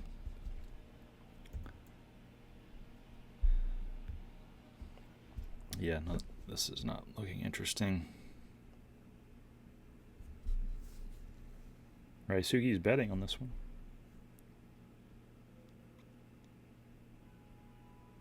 Small pot, though. I'm going to keep going.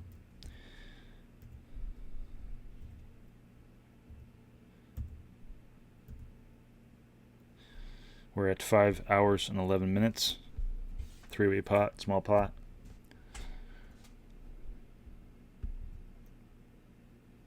Heads up to the turn. I think that's, I was talking about this earlier, like the check with a lot of motion to it is in the realm of, you know, more ostentatious attention-grabbing behavior, which makes the strongest hands less likely. Still can be, you know, still can be many strong hands in the range, but as a general, just a general precept, like when somebody makes a lot of movements, it will weaken their range as a general thing. That kind of thing would just make me more likely to bluff if I was thinking about bluffing.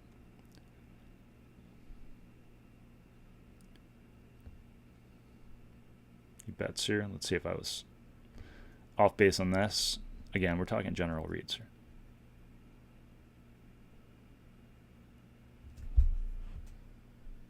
It's a small pot too, you know. He bet a third, you know. I'd say coupled with the general read of weakness on the turn, you know, this theoretically a spot. Coupled with that and the small bet on the river, the quick small bet too, I should add. Again, quick will tend to mean that he's not focused like he would be if he had a real strong hand. He would be often thinking through the optimal amount. Usually would be bigger, you know, to make a quick small kind of like blocker bet on the river can communicate will tend to be weaker hands, medium strength hands and such. Not a bluff, usually like some, you know, the usual blocker kind of bet. So I'd say coupled with the motions on the turn and the small bet on the river, this would be a spot where I might be raising as a bluff. If it was a good card that I could, you know, feel like I could represent something. Maybe that's what Ivy's thinking.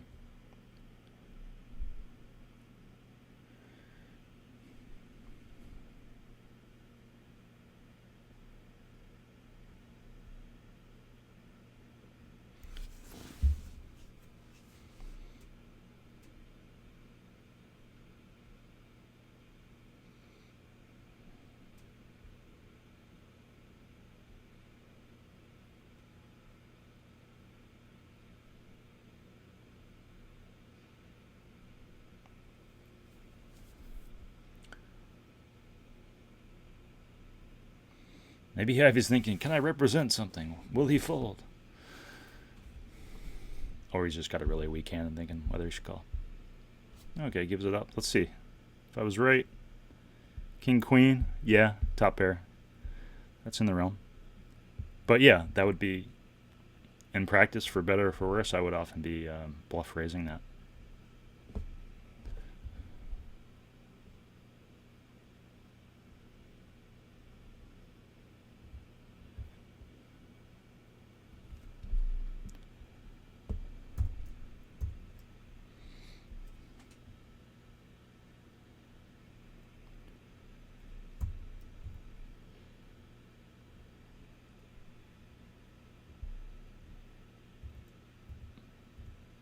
Got a hand developing, pot developing 5 hours, 14 minutes. Actually, 5 hours, 15 minutes. Heads up, Ryosuke and JR. Ryosuke laughing and smiling again as he calls. Probably weak. He's double checking his cards again.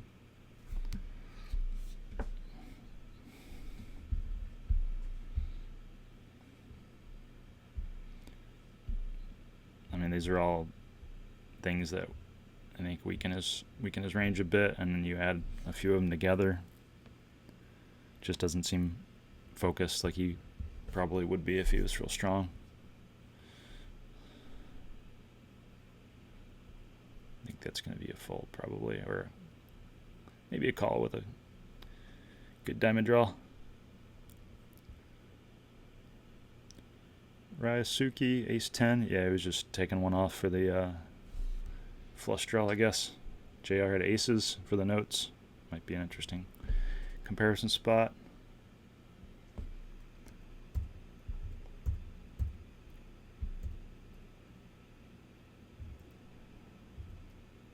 For the notes, we're at 5 hours, 17 minutes.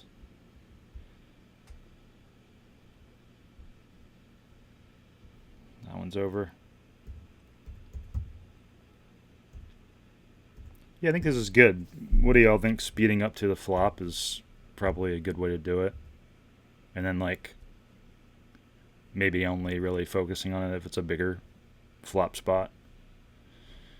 Otherwise, just keep going. I think that's probably pretty good.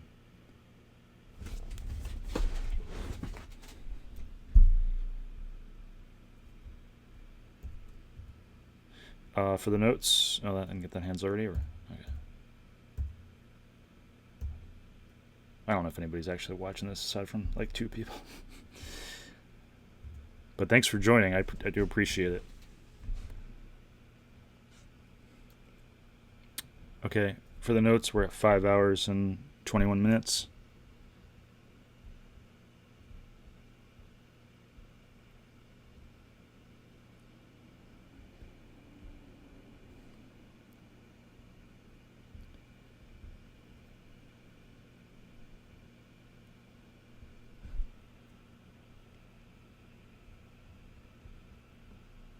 Okay, I got a raise from Eric. I'm just going to wind it back because this might shape it to be an interesting one. So,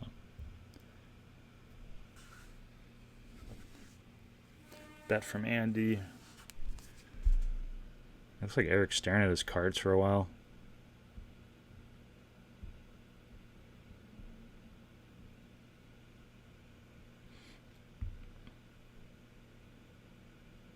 Kind of a ostentatious throwing of chips there from Eric too. And puts his hand over his mouth. Back to Andy.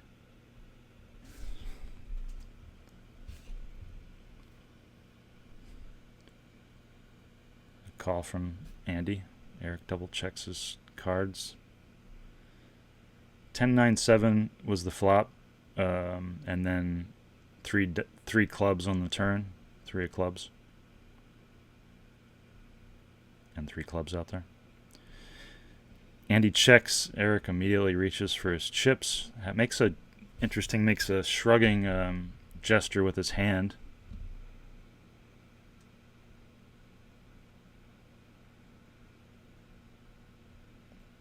A lot of we talked about this before, and we saw Eric was capable of switching it up because I got that read wrong, earlier when I said he was delaying a lot with his betting motions with a significant bet. But again, I think in general, the general meaning of like reaching for chips, like making it obvious you're going to bet or making it, almost certain you're going to bet, and then like taking a while to like decide on the amount, these kind of hesitation, pausing things will make strength more likely. And the other thing I noticed was the gesture of the shrugging like gesture, when you give he gives the little like palm up thing, which is like a little shrugging gesture. Now again, I think Eric, we've seen him be, he can be quite behaviorally quirky, I think, more than most people, because I think he tries to do that. But I think, again, if we're talking general reads here, these are things pointing towards strength. The other thing I saw was a quite quick bet, like Andy checked immediately. Eric reaches for chips immediately. Like, as we talked about already, like the quick, significant bets, like immediate bets, are quite polarizing, right? At the very base, it's polarizing to make a significant bet very quickly. We're talking very quickly here. He didn't even wait a few seconds. I think it was like immediately reaches for chips, which Eric likes to do. And I think, so this is just to say, I think the very quick bets will be polarizing and will skew towards strength because we're not even talking like quick. We're talking like very quick, like he reached immediately. And like bluffers will tend to not want to make very immediate bets. And the reason is that very quick bets, we're talking very quick bets here, not just quick bets. Very quick bets can come across as fishy, and like bluffers will tend to avoid things that arouse people's suspicion, so that you'll tend to see the very quick bets skew a lot more towards stronger hands. So just to say, there were multiple things in here. I think somebody questioned how quick it was. Let's just watch the turn again. There was a quick, immediate bet from Andy, and Eric just immediately starts reaching for chips. Then he does the hand up, the palms up shrugging gesture, right?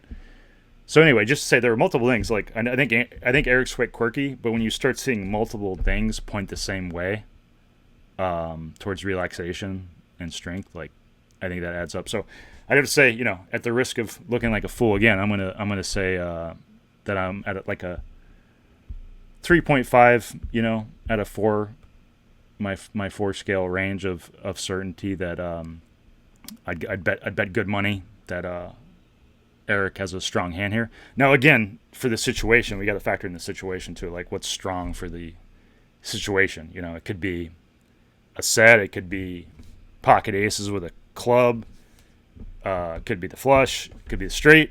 But all I'm saying is like, I think it makes it. I guess a better way to say it is I think makes it quite unlikely that he's bluffing, is what I'm saying. And all those things skew towards the stronger range. Now, again, I could be looking like a complete fool here. It's happened before because this is the risk of this format. You get to see how much of a fool I will make myself, which might be fun. Just a big delay on that bet too.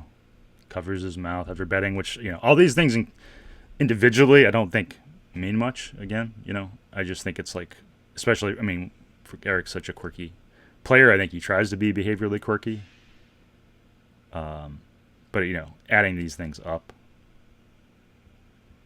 I think it's hard to, especially if you're bluffing to, so I think that was just a call. Yeah, just a call.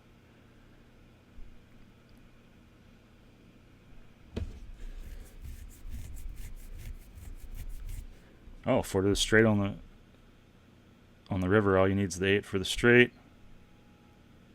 What's Eric? Oh, check. Okay, let's see what we got.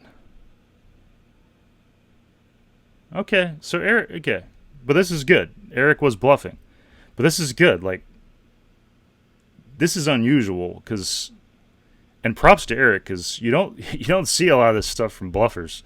So this is what I mean. Like, Eric is mixing it up quite well. He's quite quirky, which is going to lower my read on all subsequent reads for Eric. But I do think I stand by the idea that the statement that when you see those things from your average player, those things are going to be highly reliable.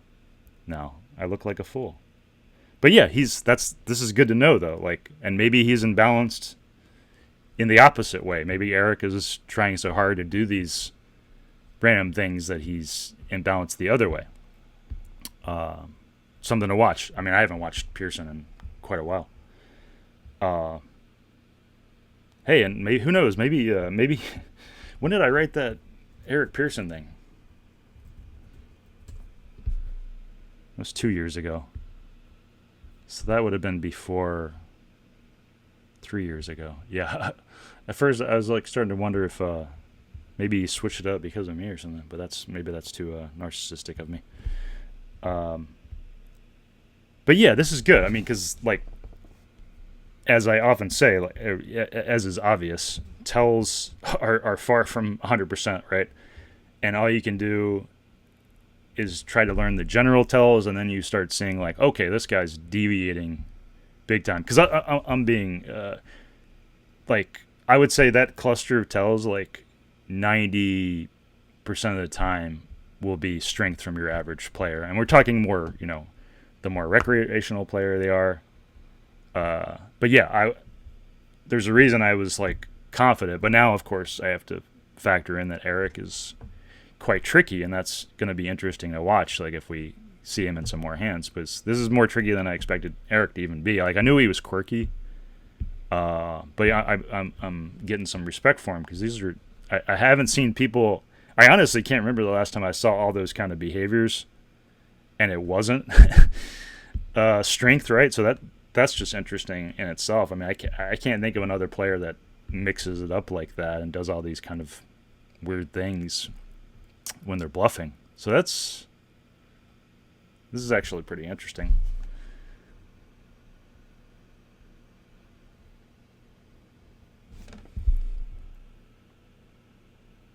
He's a quirky player. Okay, so he's fun to watch. I mean, he's much more entertaining than I gave him credit for. And so apologies to Eric. Maybe I need to retract the thing I wrote about him before and apologize to him publicly or something. Anyway, let's keep going. So now I'm more invested. I want to know how things play out with him. Hopefully he plays on the next day. I can't remember if he's on the Jack-4 Robbie Jade Lew hand day. Can't remember offhand. Okay, for the notes, we're at 5 hours and 25 minutes. Garrett and Phil Ivey. Interesting matchup. Jack-5. Oh, we got a big pot here. So it might be interesting. I don't know. I don't think we'll see much from either of these players, so I won't roll it back. Small bet from Garrett. Jack-5 flop, 2 spades. Call from Phil.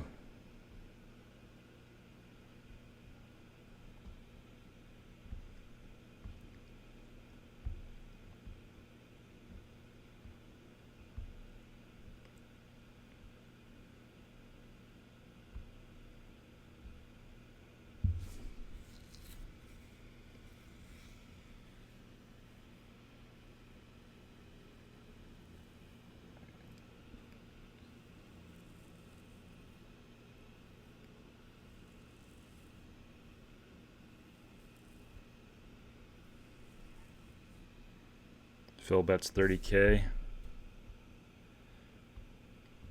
into like a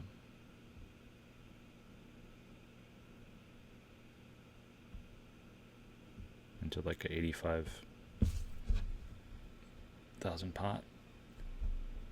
I'm just curious what they have. Phil had pocket sixes. Garrett had ace high.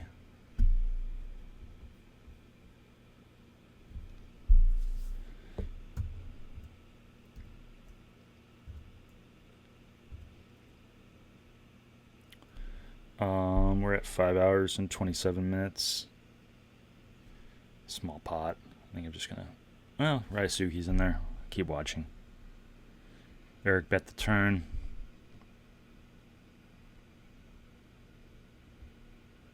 Looks like he's folding.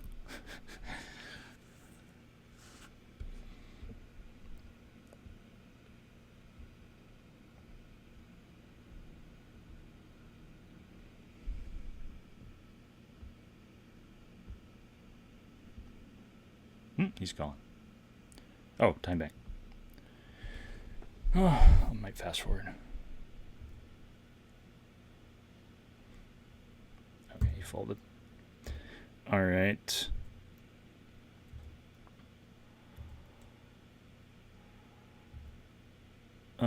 For the notes, we're at 5 hours and 29 minutes.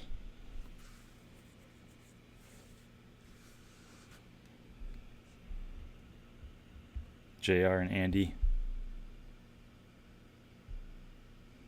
It's a small pot.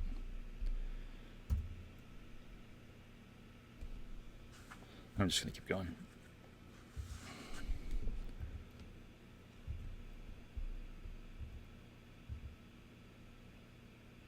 For the notes, we're at 5 hours and 31 minutes.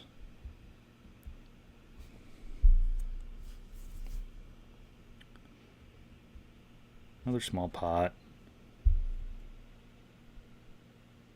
Yeah, it's a small pot. I'm going to keep going.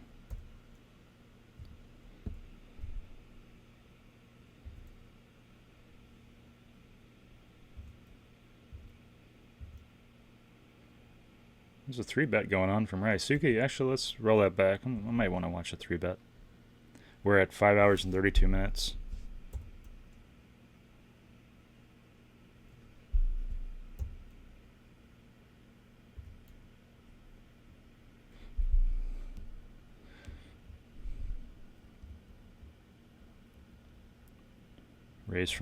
A raise from Garrett, a call from Eric, and a pretty quick 3-bet from Ryosuke there.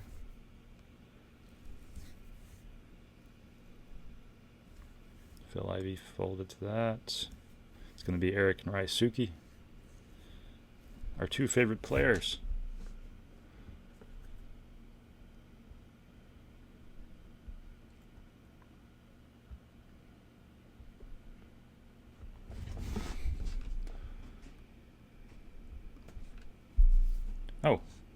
Oh, they just exposed and ran it.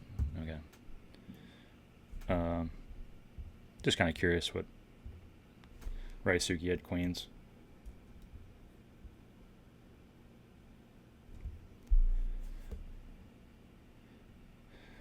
Well, let's keep going. I'll go for another half hour.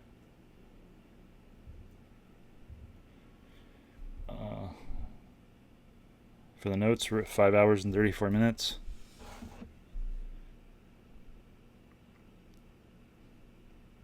Small pot. Yeah, that's over.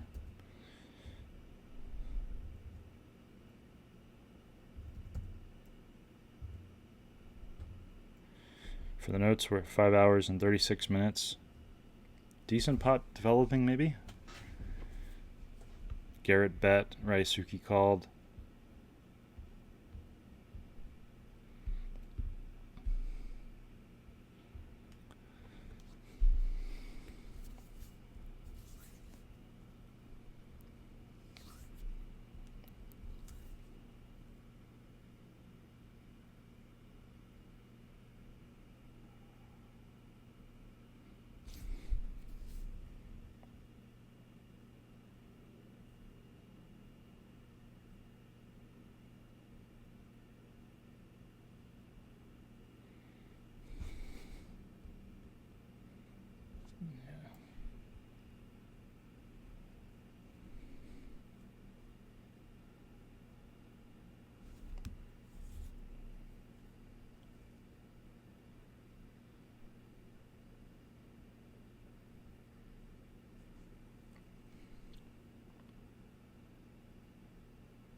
Big bet from Ryosuke.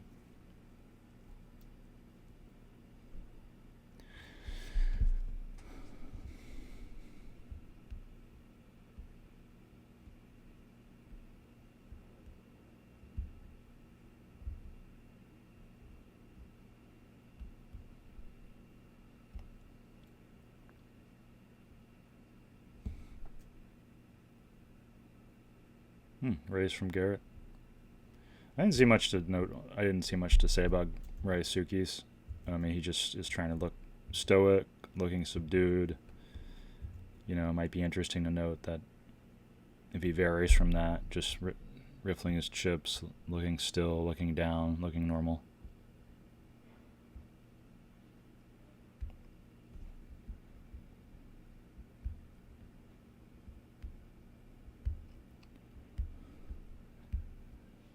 I don't see much to comment on.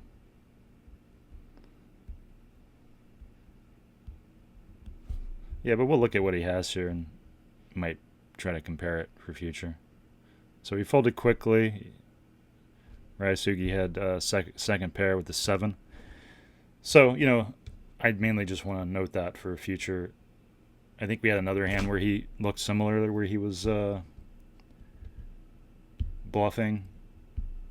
Also just looked like that, so maybe looking for deviations from that. Like, I don't know. I didn't see much to note, though, without getting more player-specific information or something.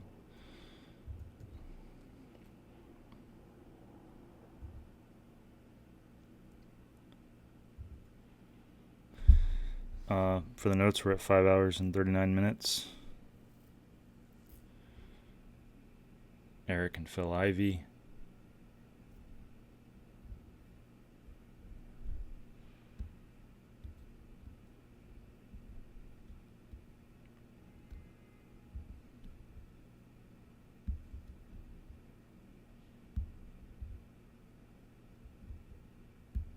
Betting the call on the turn.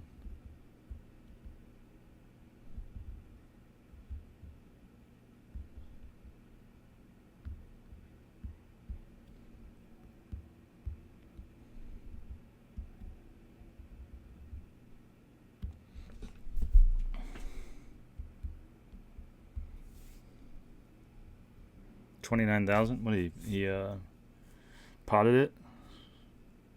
Wow.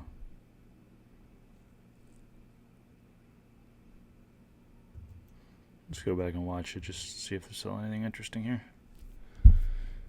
Flop is board is Jack 6 7 4 10 3 hearts.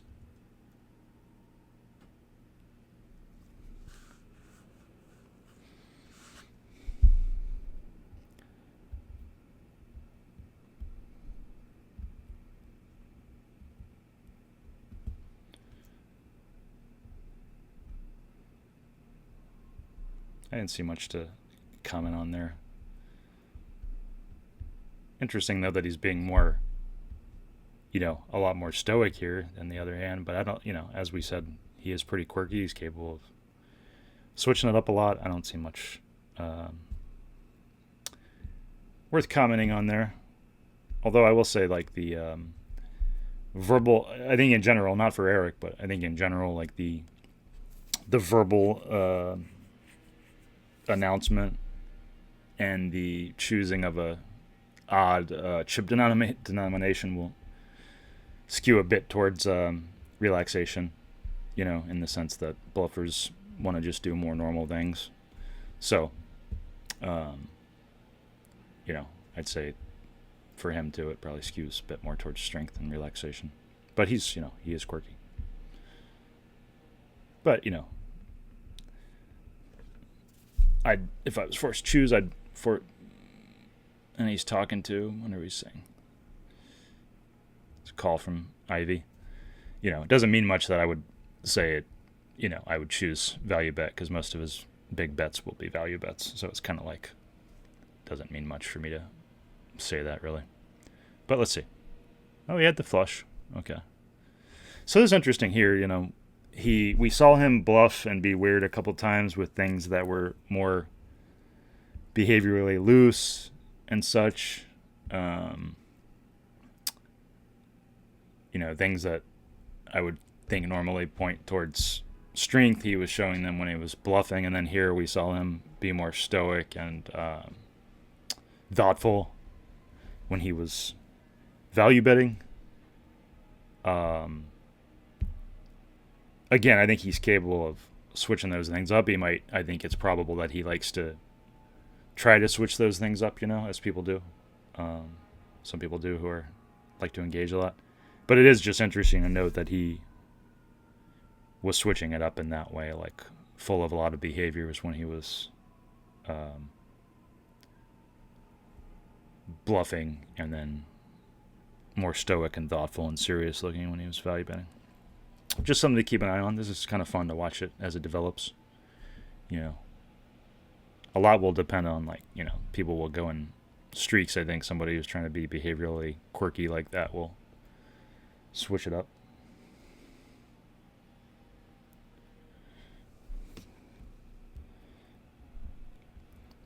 There was a quick little, I don't think it means much, but there was a quick little, like, quick expression of Eric's eyes when the turn came out before he bet, too, where he's like, looked a little, like a look of surprise. I don't think it means much, though. We've seen him do so many things. We're at 5 hours and 42 minutes. Small pot, Andy and Dustin. Okay, I think that's over.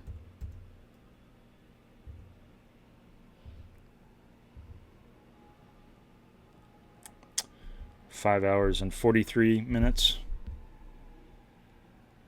Okay, that one's over.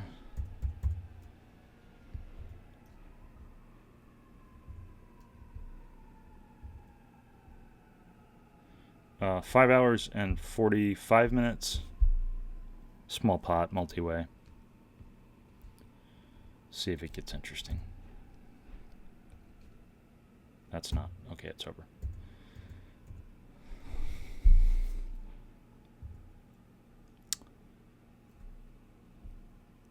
Hand at 5 hours and 46 minutes.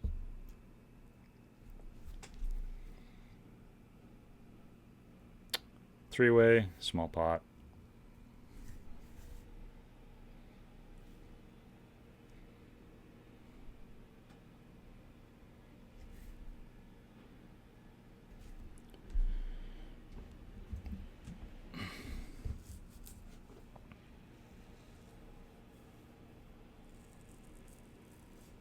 Bet from Eric and a call from Raisuke. Quick call from Raisuke. Flop is King, Jack 10. Okay, we're heads up. Might be an interesting one. We got our two favorite players. Queen on the turn for the straight.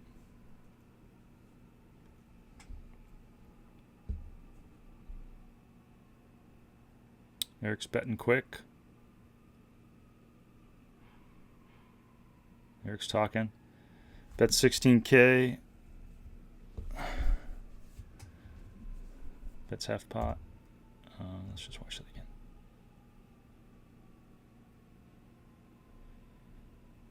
Quick bet, you know. Talking. Wish I could hear what he says. You gotta learn how to read lips for this. He's joking around as usual. You know, the quick bet, the main thing you can say about quick bets is that it's polarizing, which, you know, on its own doesn't mean much in this spot, I think. I do think that will, more immediate bets, like I said, will skew more towards value the more immediate it is. Just because bluffers don't like to, you know. But again, Eric's quirky. But if I had to guess, I'm going to guess, I'm going to lean towards he has it. We don't see. Raisuke folded top pair. We didn't see what it. Oh, he was bluffing. Okay, yeah. Eric's mixing it up real well with the immediate bets and such. Keeps me guessing. He's making a fool out of me.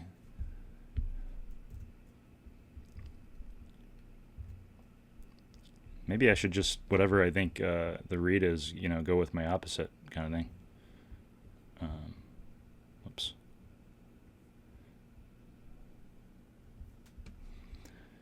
Maybe I should just, if I get a read on Eric, I'll just go opposite for now.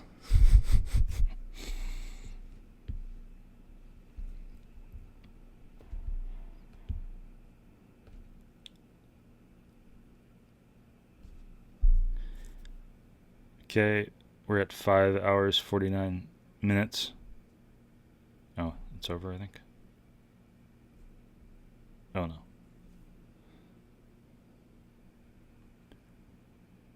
Heads up. Small pot. I'm going to keep going. Oh, it is Eric and Ryusuke, though. Let's see.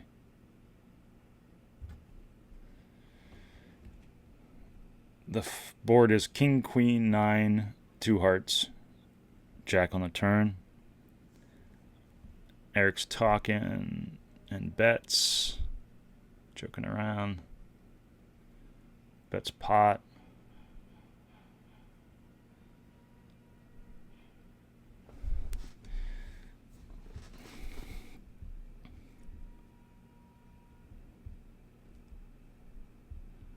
I don't think Ryusuke's continuing. Staring at his cards and smiling. I don't know. Yeah. Keep going.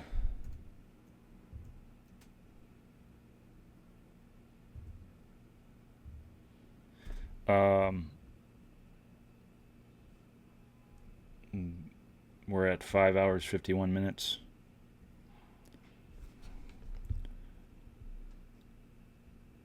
Decent pot developing. 3-way.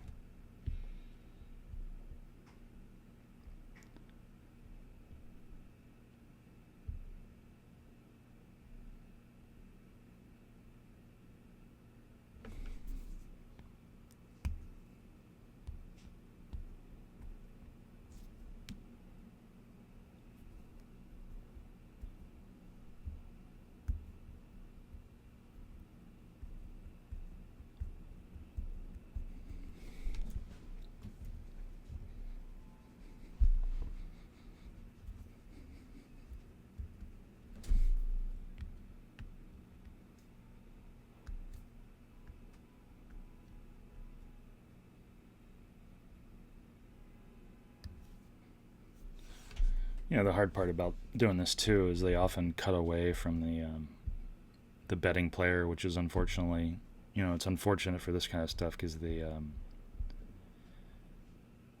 that's usually the most interesting spot is like a player makes a significant bet, but then they cut away to the player whose turn it is to act, which you don't get to see the player who's bet, which is one of my biggest pet peeves about poker productions. It's like, why wouldn't you want to watch the player who bet more than the player who's thinking?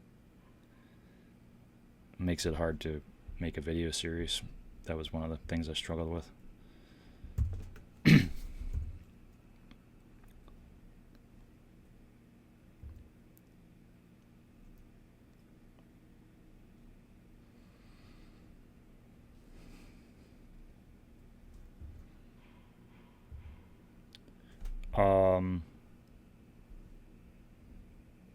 Well, I don't know, stunt monkeys. I don't know about that.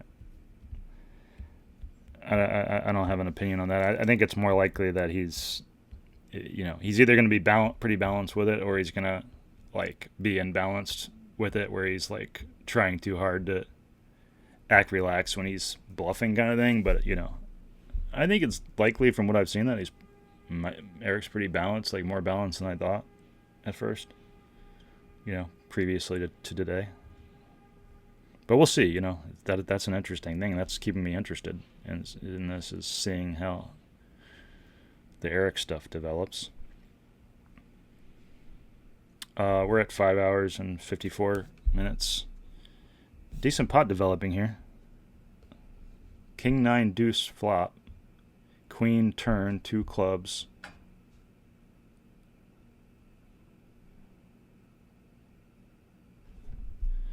Eric looking thoughtful. Checks.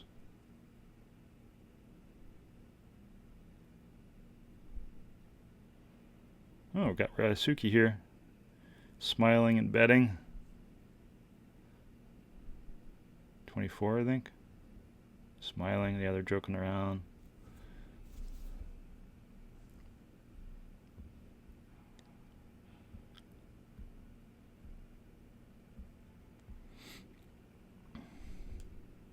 It's hard to, Ryusuke, it doesn't mean much when he's getting induced to joke around from Eric, like his smiling and laughing and such, because wow, I got 3 calls. Big pot here. Ryusuke bets, gets 2 calls.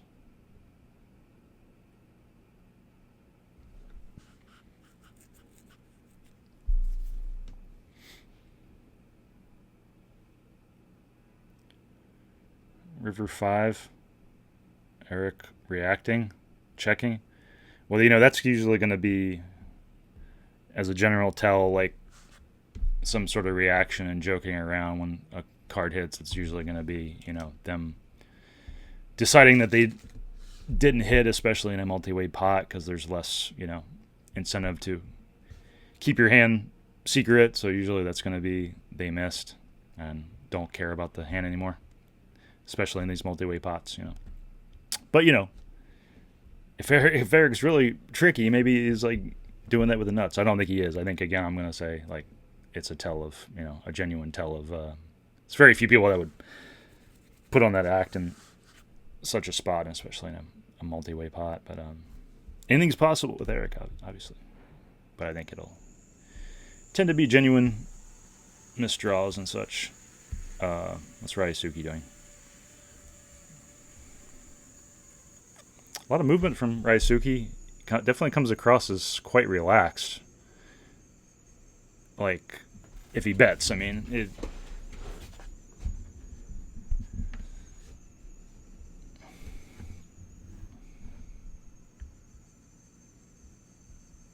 Ryusuke dropping his chips, looking thoughtful. Doing a time bank?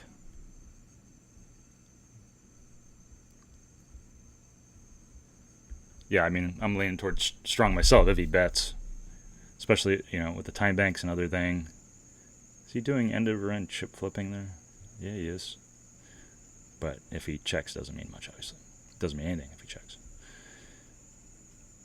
Well, if anything, it means weakness if he checks.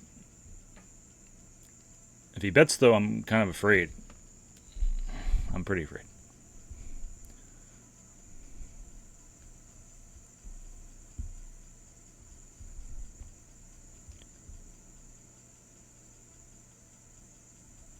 Now he's starting to feel weaker, like he's gonna check. Yeah, it's like he's genuinely. It started to feel more like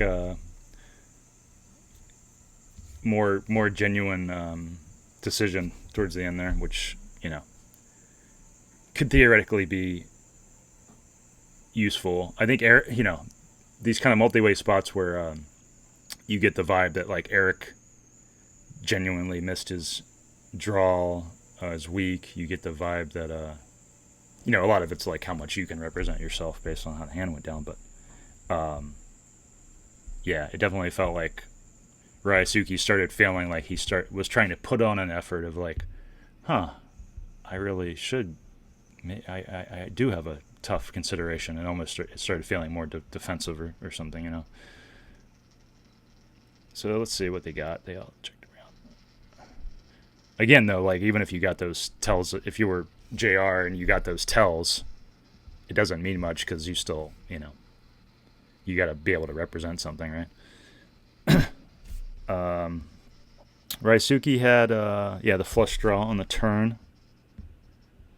Eric had the flush draw, missed the flush draws. Yeah, and JR had the queen 9. Sitting pretty with that. That was a fun one. Yeah, I mean, like that would be a spot like if you were JR and you got those reads of weakness from both players. If you were gonna bluff, I mean, that would be a good spot to do it in, right? Assuming you weren't up against call stations and you could represent a little something.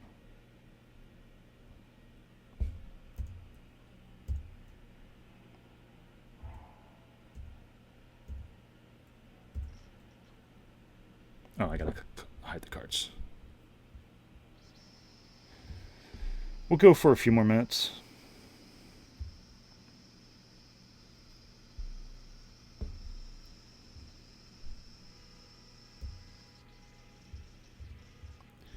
Okay, 5 hours, 58 minutes. Garrett and JR. Decent pot developing here.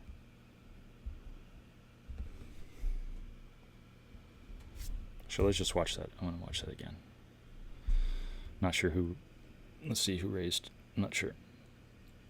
Garrett's first act, so I assume. Yeah, we don't know who was the raiser.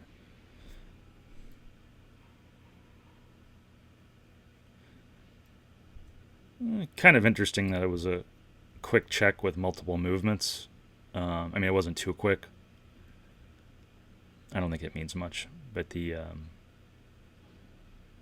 was a lot of movements, which to me will tend to be like, I think that makes jacks, a strong hand. Less likely like trips or something. Just as a general ostentatious kind of tell.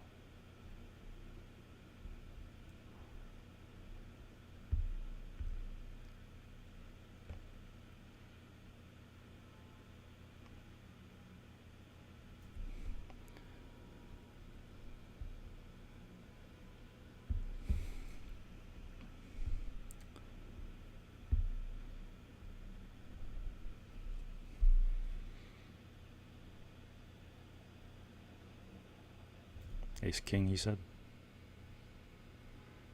Yeah, JR at Ace 8. I'm getting better at reading lips.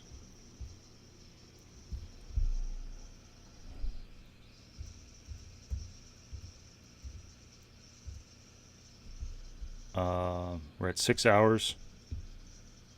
Small pot.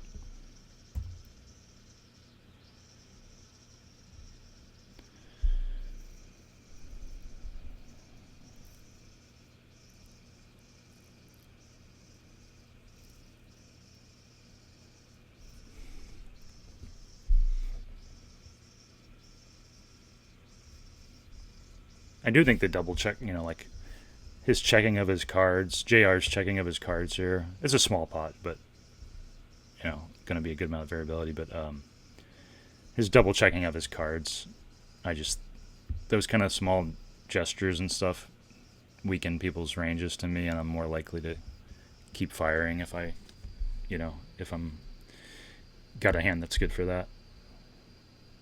It's not a major thing, but I'm just a bit more likely to do it if I think that somebody's less likely to have a set or, even a strong draw, I think. Like, I don't think he'd usually double check with, like ace, queen, and spades or something.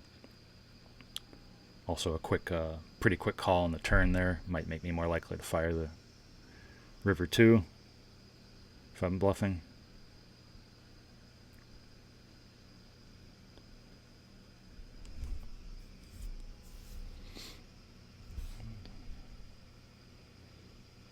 Oh, Andy had kings there. Okay, yeah, so JR had jack 3, pair of 3s in the flush draw. That's an interesting one. Yeah. I did think, I felt like it was... flush draw was still in his range. I just think it's less likely he has the... just makes the strongest draws, I think, a little bit less likely. Plus the quick, coupled with the quick call, because I think, players will tend to think about raising when they have the strong draws. But yeah, the double check of the cards and the quick call was what just made me think like, oh, I'd probably keep firing unless a spade dropped or in case the board got weird. That's how I would often do it anyway. Obviously, I'd be wrong sometimes. I'd get...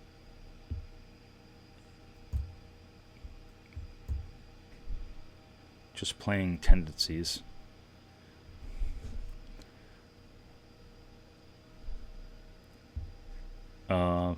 We're at 6 hours and 3 minutes.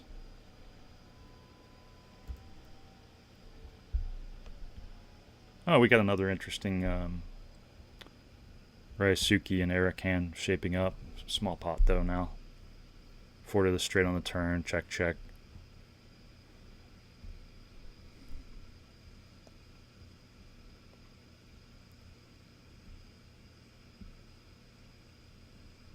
Small pot, it's not going to be very interesting. Let's see if there's, another quick reach from Eric. Was he betting pot? I know he likes to bet pot. Let's see if he bet pot again. Oh, only 6K. Okay. Small bet. Yeah, I don't think there's much to say about this one. Eric does like to reach for chips quickly, though. If we were following the very small sample size we saw before, his very quick reaching for chips was a bluff. So, but you know, he's fully capable of switching up. I'm just commenting on previous patterns. Let's see what he had. Oh, he had 2 pair. Okay, yeah, nothing surprising there. Just such a small pot too. Okay, we'll keep going.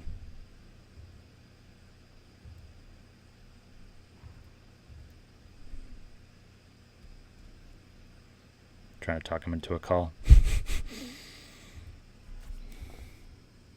I think we'll just do one more hand, then I gotta get going. Well, what we've learned is Eric made a pretty good fool of me today, and has threatened my reputation as a supposed poker tells expert. One more hand.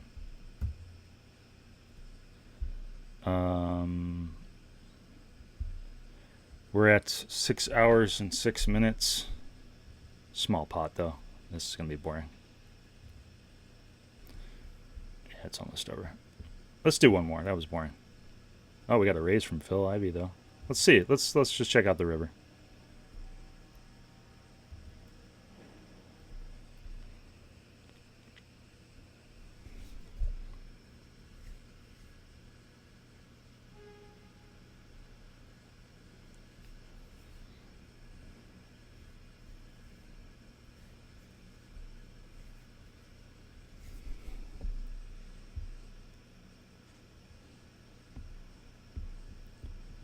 I don't think anything's happening here.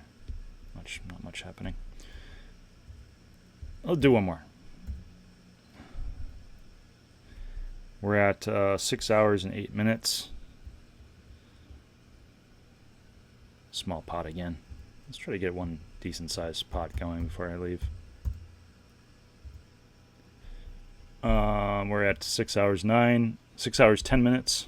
Timestamp. Another small pot though. Garrett and Eric.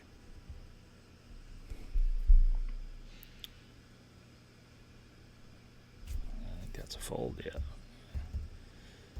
One more. We'll keep going until we have a decent one. 6 hours and 11 minutes. Another small pot.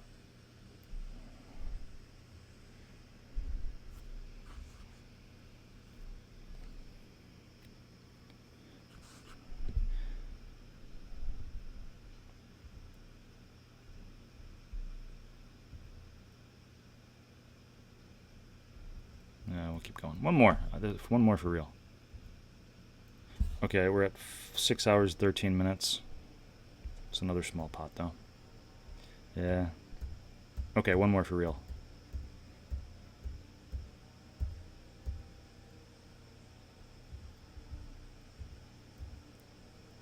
Oh, we got a big pot here.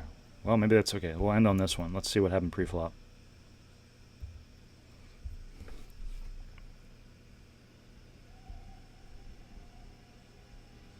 It's a raise from Ivy, a 3-bet from Eric.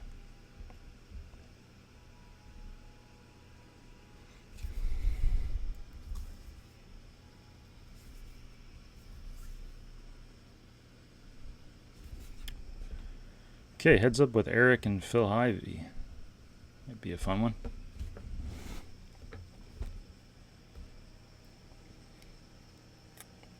Ace Jack-4, 2 hearts. Action on Eric.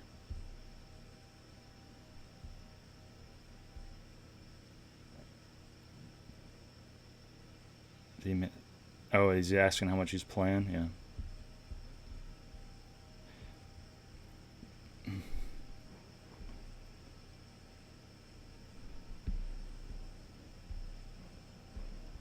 How much is he betting? Okay, bets about half pot and Phil's folding. But I will say one thing. Yeah, in general, again, Eric might make me look like a fool here again.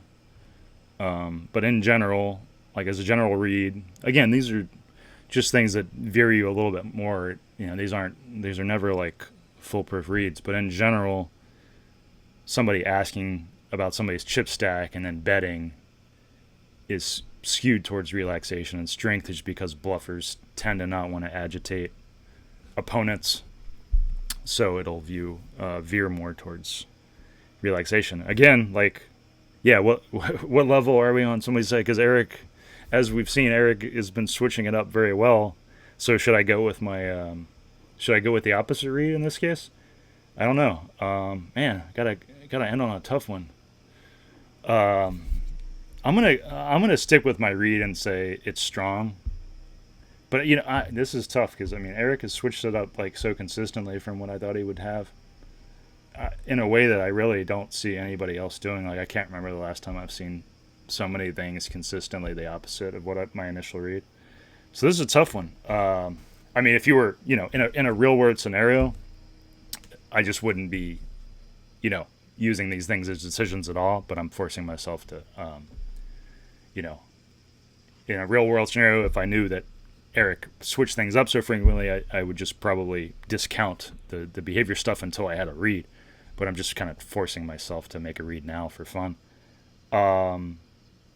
Yeah, no, I can't help but be biased by the fact that he's, you know, versus Phil Ivey and seems quite comfortable and such. And, you know, I can't help but be biased by the fact that he's in there 3-betting and all that stuff, you know, and obviously his hands are going to veer towards strength anyway if he's betting, right? So it doesn't mean much for me to say that I think he's, you know, the smart bet is to say that he's value betting because that'll usually be what he's doing, right? So it's hard. It doesn't mean much when I make these guesses, but I'm just trying to communicate that what I think it'll tend to veer towards. But yeah, I do think in this case, even with his trickiness, I still think like in the general read will apply of like asking chip stacks. But you know, if he's reversed on the general meaning on this one too, I'm going to tend to reverse everything I see from Eric.